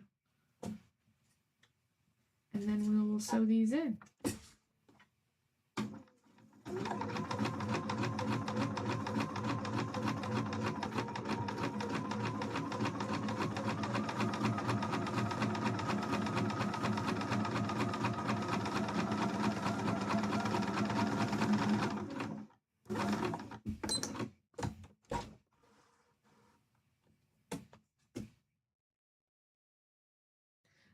even know if we'll need to ease this in.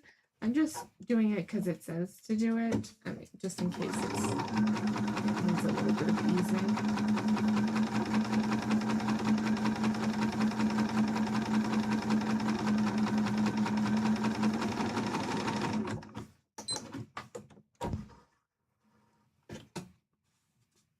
Okay, now I'm going to put it back to the right stitch length, and now I'm going to pin these in. And like I said before, I'm doing, this is inside out,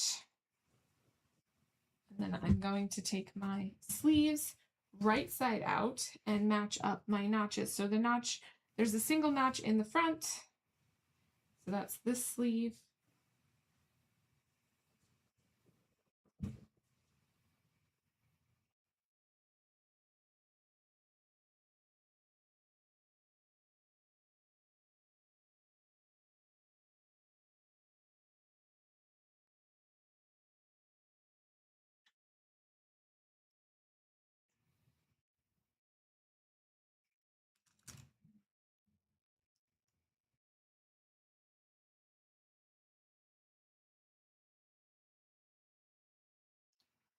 And so this notch matches here. This one.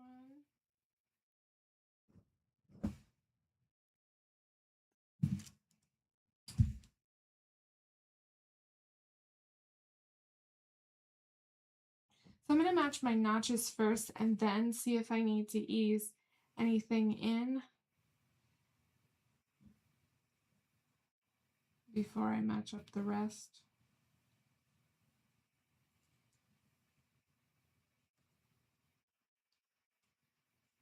And then the back notch is the double notch. And I always like to match up the underarm seam too. And then match the notch.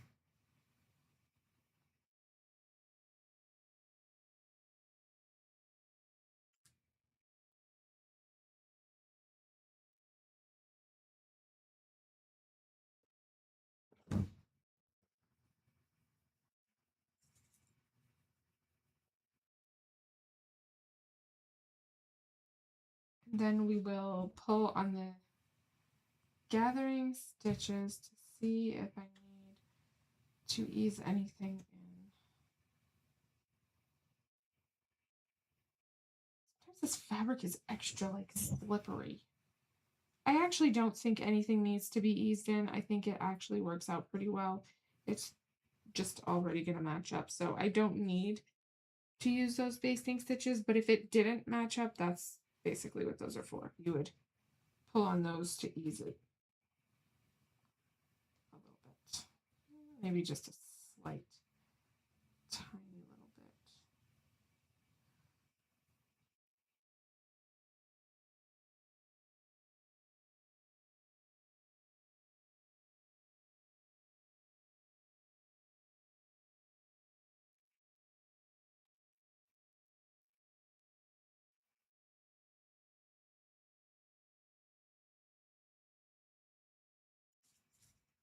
And then you just kind of evenly distribute any of those gathering that has to occur in order to get the sleeve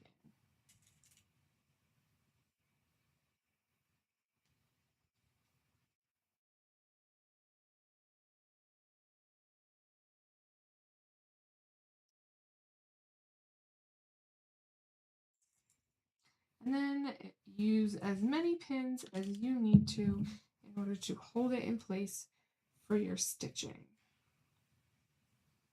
Some people use a lot of pins and some people don't use a lot of pins.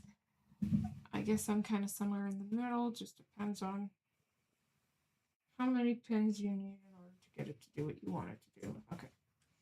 So that one is good. So I'm going to do the same thing on the other side.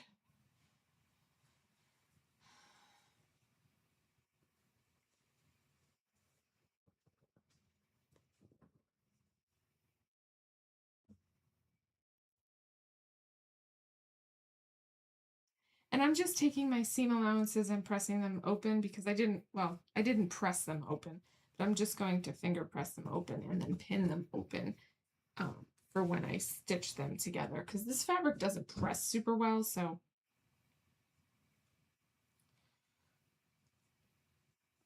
this will work to get the job done. Also, a zigzag stitch is kind of hard to press flat. So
my notches here are not matching up, but I'm not going to sweat it because maybe it's stretched out a little bit. It's very possible. Just going to kind of pin them together as best I can and then ease them up here. It should actually be fine.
Okay, and now I'm just going to go sew all of this together. Ow! As I'm trying to beat myself up. And then I'm just making sure that my stitch length is correct, but it's actually the wrong stitch anyway, because I can't do a straight stitch on a stretch fabric. So I am going to start at the top. You can start wherever you feel like starting. That's just where I feel like starting, and my pins are all the way over there, of course. I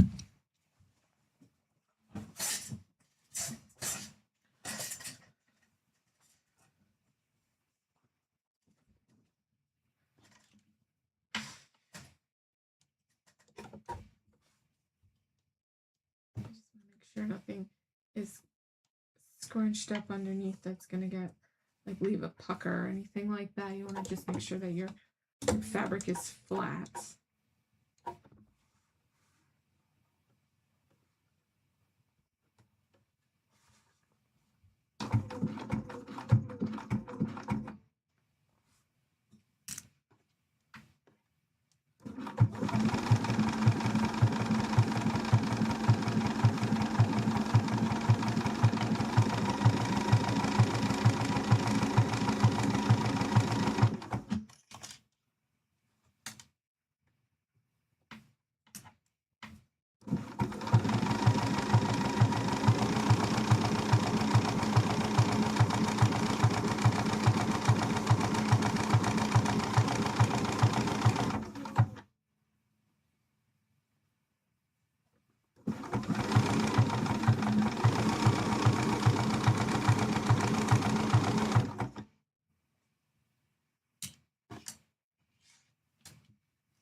Okay, so that's one sleeve done. I cut all of this off here.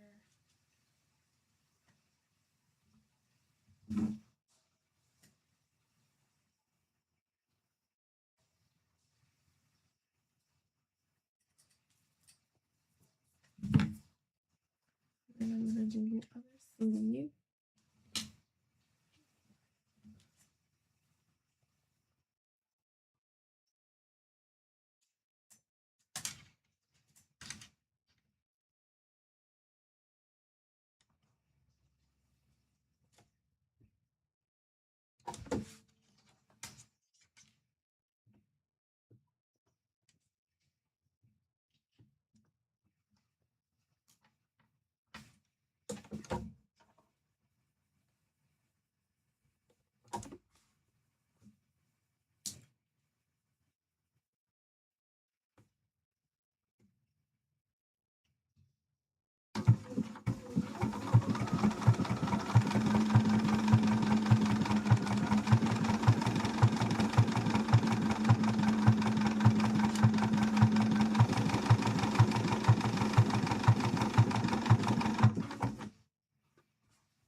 Okay.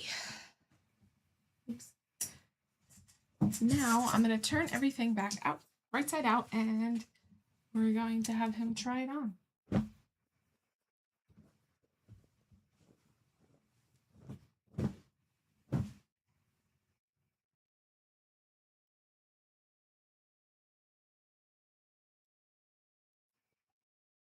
So I'm going to take a quick break. I'm going to take a quick break so I can have him try it on. I'm going to turn my cameras off so that I can let them cool off for a little bit because they're starting to get a little hot. So I will be back in like 5 or 10 minutes.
Okay, so it fits. Okay, let me take this off. It fits. Yay. Okay, so I think what I'm going to do now is I'm going to understitch and tack down the collar pieces. I don't think I'm going to add anything to the collar because I think it looks fine the way it is, and it's not really designed to stand like that. But I am going to understitch along this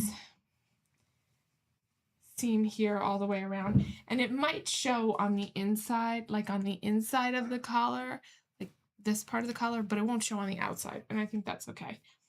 This here is stuff that my mom sent me, this Hawaiian fabric here, and then she sent me these two fabrics. They're so pretty. And then also she sent me this fabric and these notions to make her a pair of culottes. So that is definitely going to be in the future at some point. I have no idea what I'm going to do with these fabrics, but they are from Hawaii. She bought them in Hawaii.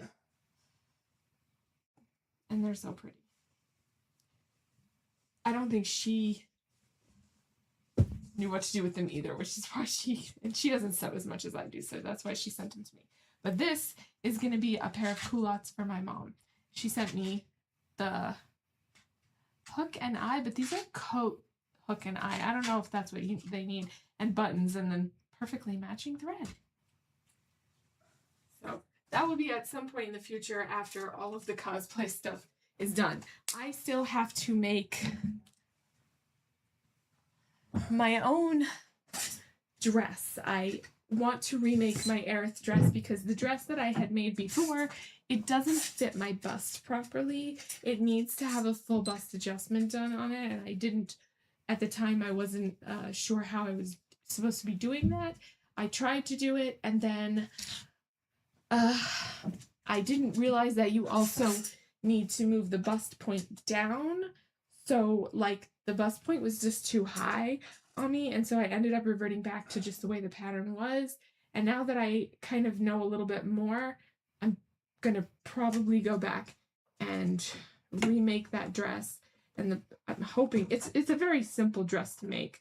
I'm probably also,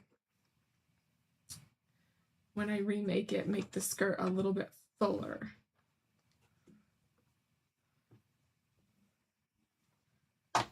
So that I need to do very soon because coming up, and this is almost done, so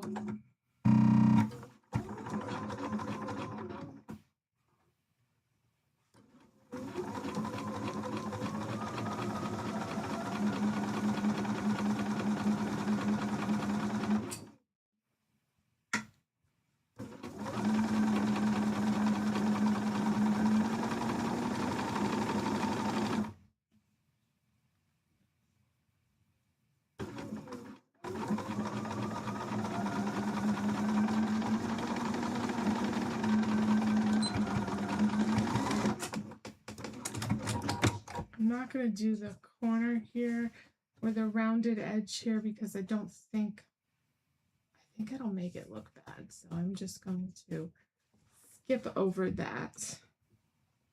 And come to the other side and start again and go back around. Same thing. Do the same thing on the other corner piece, whatever.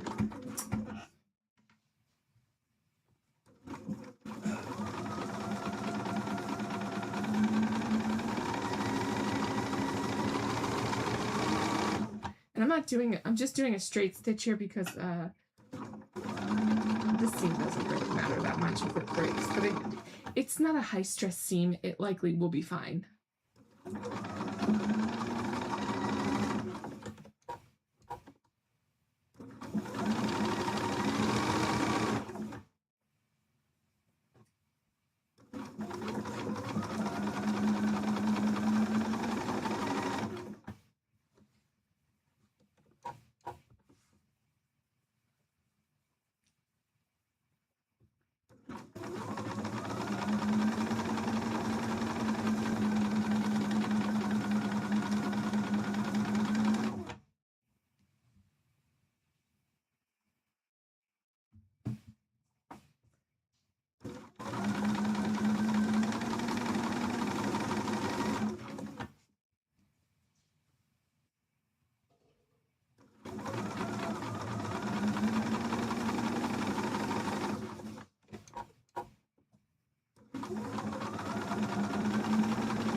No.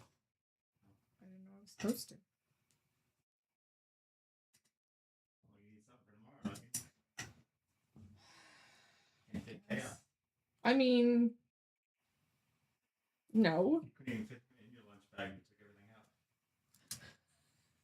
He's bigger than your lunch bag. Yes.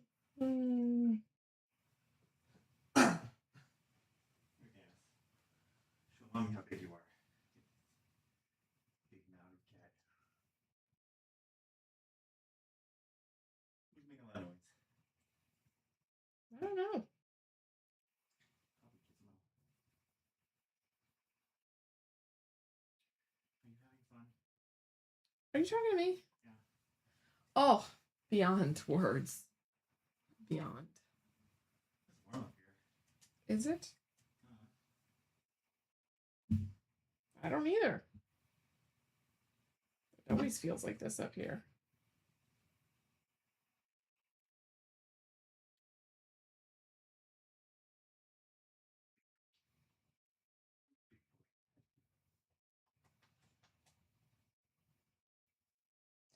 Smacking the chaos. Mm-hmm. Someone's got to pay attention to him. I'm not allowed. Doesn't even know where he is right now. It's passed out. On the stairs. Where is he? He's on the stairs.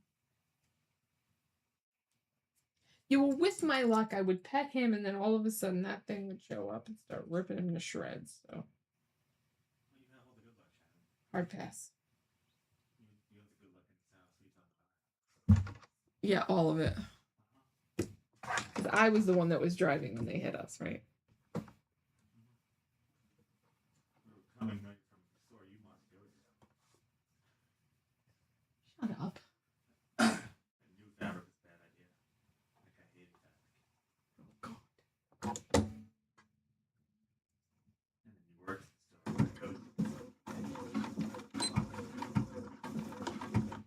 I sure hope he doesn't work at the one that's over here.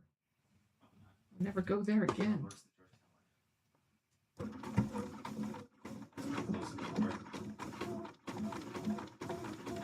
That's what? Mm-hmm.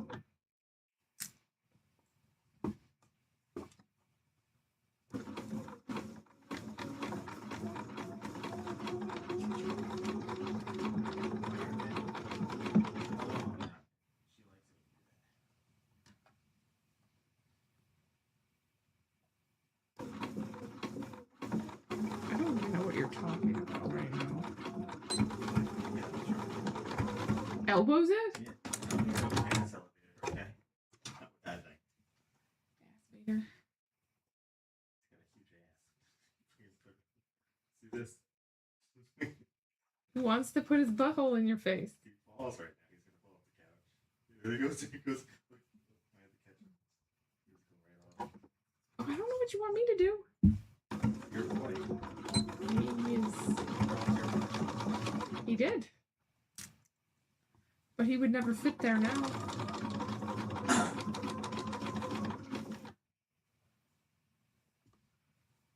You know, every video I see has like a mostly gray cat. It's some number way bigger than he is. He's a big boy. He's quite the big gray monster.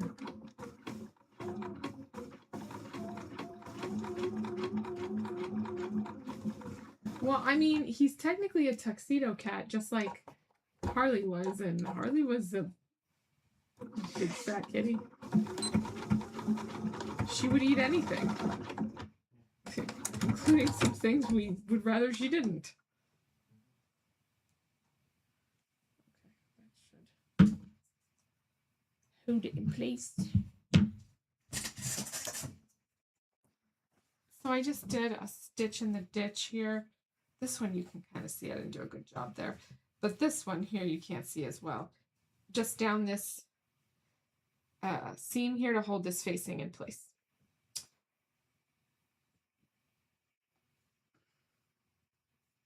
And then here's my understitching here. To keep it from rolling.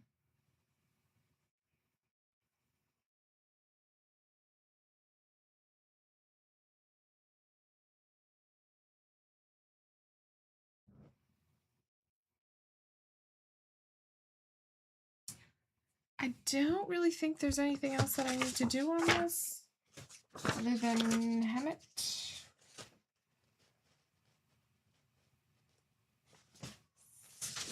Yeah. That's it for that. Yay. Okay.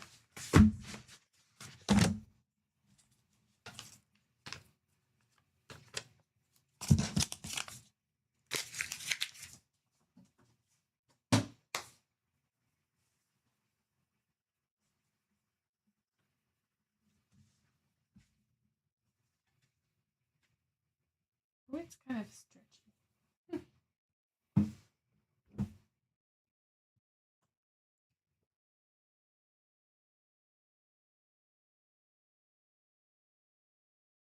Okay, so the next thing that I need to do is to hem it, but I don't think I'm going to do that right now. I'll try and press this down a little bit better because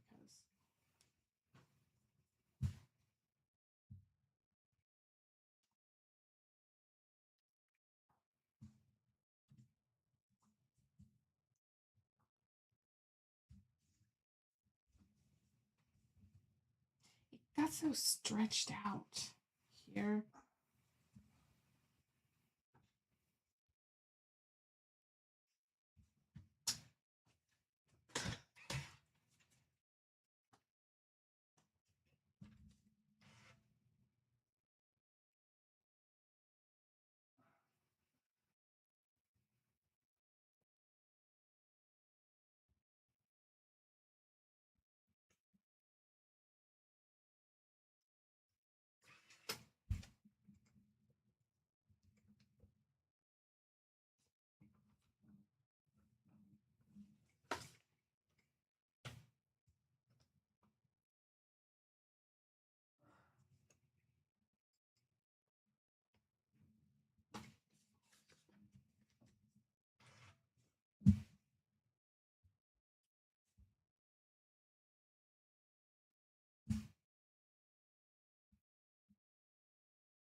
I need a walking foot. There is no two ways about it. I have to buy a walking foot. I'm just not doing it right now. Everything is fine otherwise. I'm maybe because this part got a little bit stretched out. I was thinking about tacking it down on the inside, but I think you would still be able to see it on the outside. It's fine the way it is right now. I may or may not do a hook and eye closure here. I don't remember what I did with my son's. And then up here is where you put like 2 eyelets each. I have thread. I have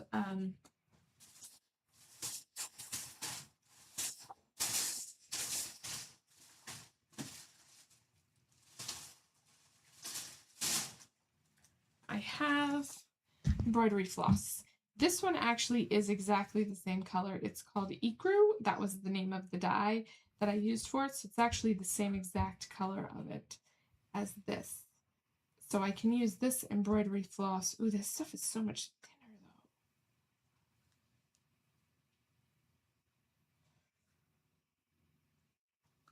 So I could use this for the finger loop braiding, but I might have to go back and get some floss like this to do the eyelets with.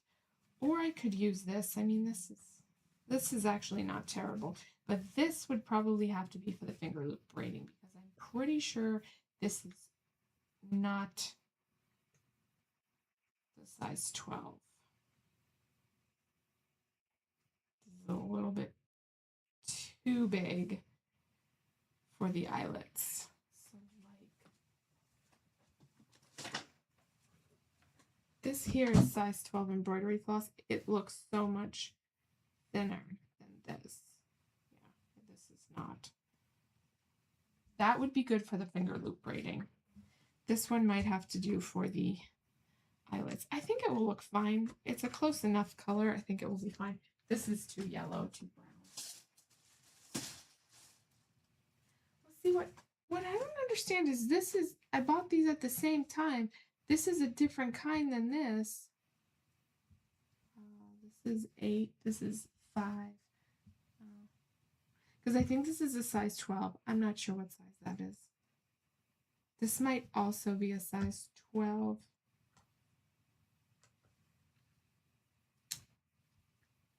Doesn't say. But I think this one will look fine for the eyelets, for the hand sewn eyelets.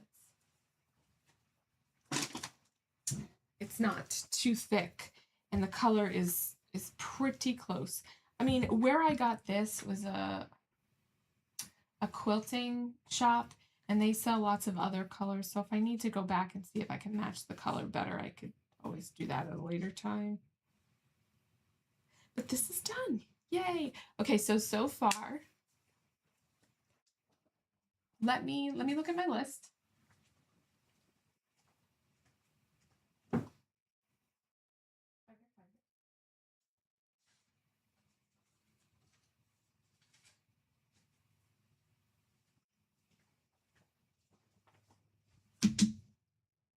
So,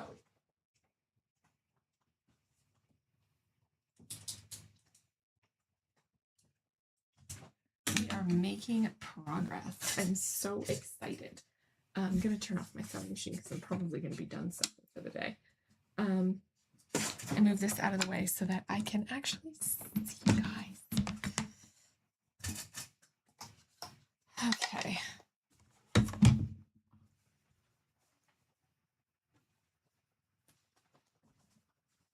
So, we're making progress. Yay! Okay. So I still have to finish all of the finger loop. I still have to finish all of the eyelets on there, which is just me sitting. Sorry. Which is basically just me sitting in front of the TV doing that. So I still have to do the eyelets on a tunic and the hat. The undershirt is almost complete. I just have to hem it. The pants are fixed. I just have to hem them. Armbands are done. Boot covers are probably not going to happen because I did not like the way they came out. So that is going to be scratched off the list. I still have to do the bracer, the finger loop braiding,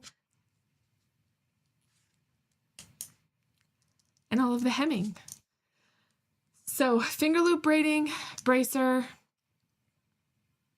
which I haven't even started on, possibly the belts. If I don't have time to do the belts, he has a belt that he can at least wear. I'm not sure if I'm going to have time to do like the belt that goes over his chest and holds his sword and all of that stuff.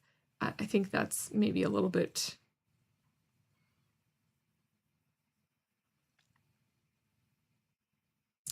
what's the word I'm looking for? Ambitious.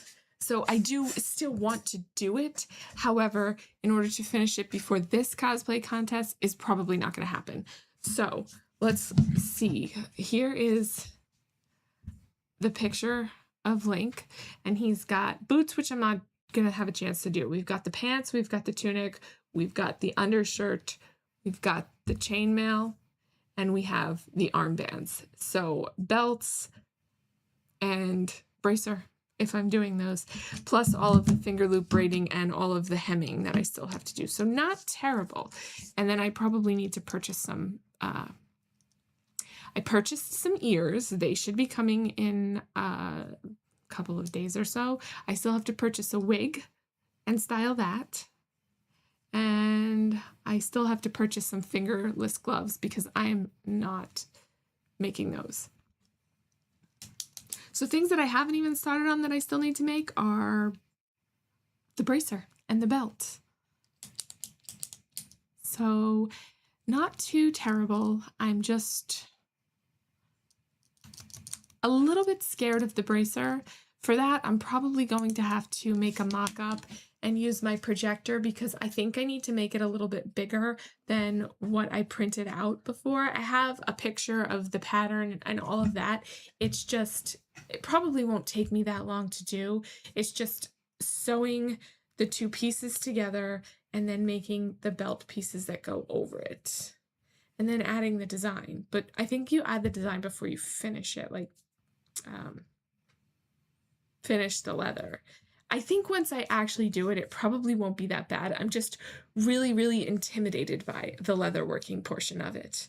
So I think what I'm going to do now is I'm going to go and get my stuff and I'm going to do some finger loop braids to make the lacing for all of the pieces that I need it for. And then I'm going to work on the eyelets because I have to make finger loop braids for all of the lacing, this lacing for the undershirt, and then also for the hat. So all of the lacing on the sleeve, all of the lacing under the arm, and goes down the side because the sides of the tunic are not closed. It just goes over top and then it laces. And then all of this, which I still haven't finished even making those holes and finished sewing those. Those are probably, like I said, one of the last things that I'm going to do because I'm a little bit scared of making a hole in the embroidery that I did before, so I have to figure out a way to do that where I'm not going to be destroying what I already have done. And I don't know how I'm going to do that yet. So I think I'm going to get offline now and I'm going to clean everything up and start working on my finger loop braiding. And yeah, I will post updates on that. I will show pictures of how it looks once I lace up the armband that I already made, which I posted pictures of before, but I didn't actually show them on video. So here are the two armbands that I made, and the lacing is, I mean, the lacing holes are already done. I just have to make the actual laces, and you can kind of see the Velcro here, but there was really no choice. Once I put the lacing and tie it, you likely won't be able to see it anymore. But this actually fit him really well, and there's two of them, and I don't know if this is the right side or not, but these are huge on me anyway. They're nice and tight on him, and then it'll just get laced down here, and it's supposed to kind of cover his hand, and then he'll have some fingerless gloves on, and then on the left one, there will be a bracer. So I'm super excited. I just hope they go over the shirt that I just made. If they don't, I can always take it in a little bit. I didn't look too hard on that, but not a big deal. Anyway, with that, I think I'm going to get off so I can go and work on some stuff off camera. And like I said, I will update you guys as things become done. And most likely I will do like a final reveal type of thing probably after the convention, because right now I just really want to focus on getting all of this stuff done. And I'm so close to the end that I don't want to like stop.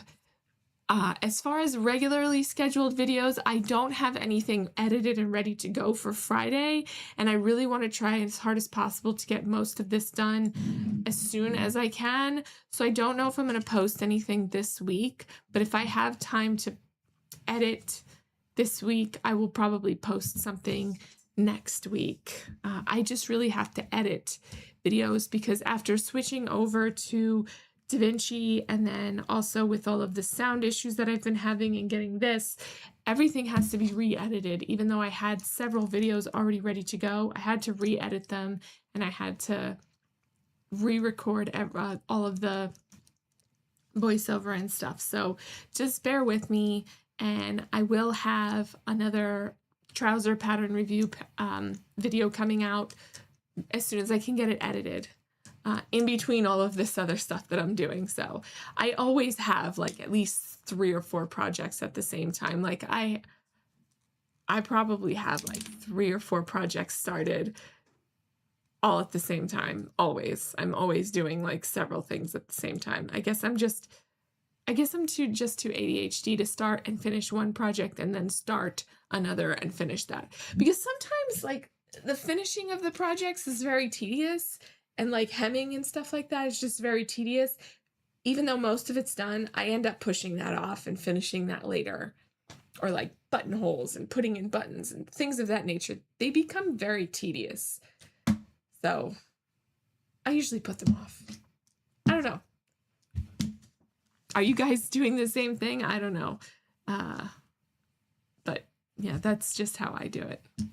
Anyway, I will see you guys next time I'm live, and I will have a video ready at some point. I'm just not sure when. So just stay tuned, and I will post updates and pictures as things become completely finished, and as I'm able to put all of the pieces together, I will definitely be posting updates. Thank you guys so much for watching, and I will see you guys next time.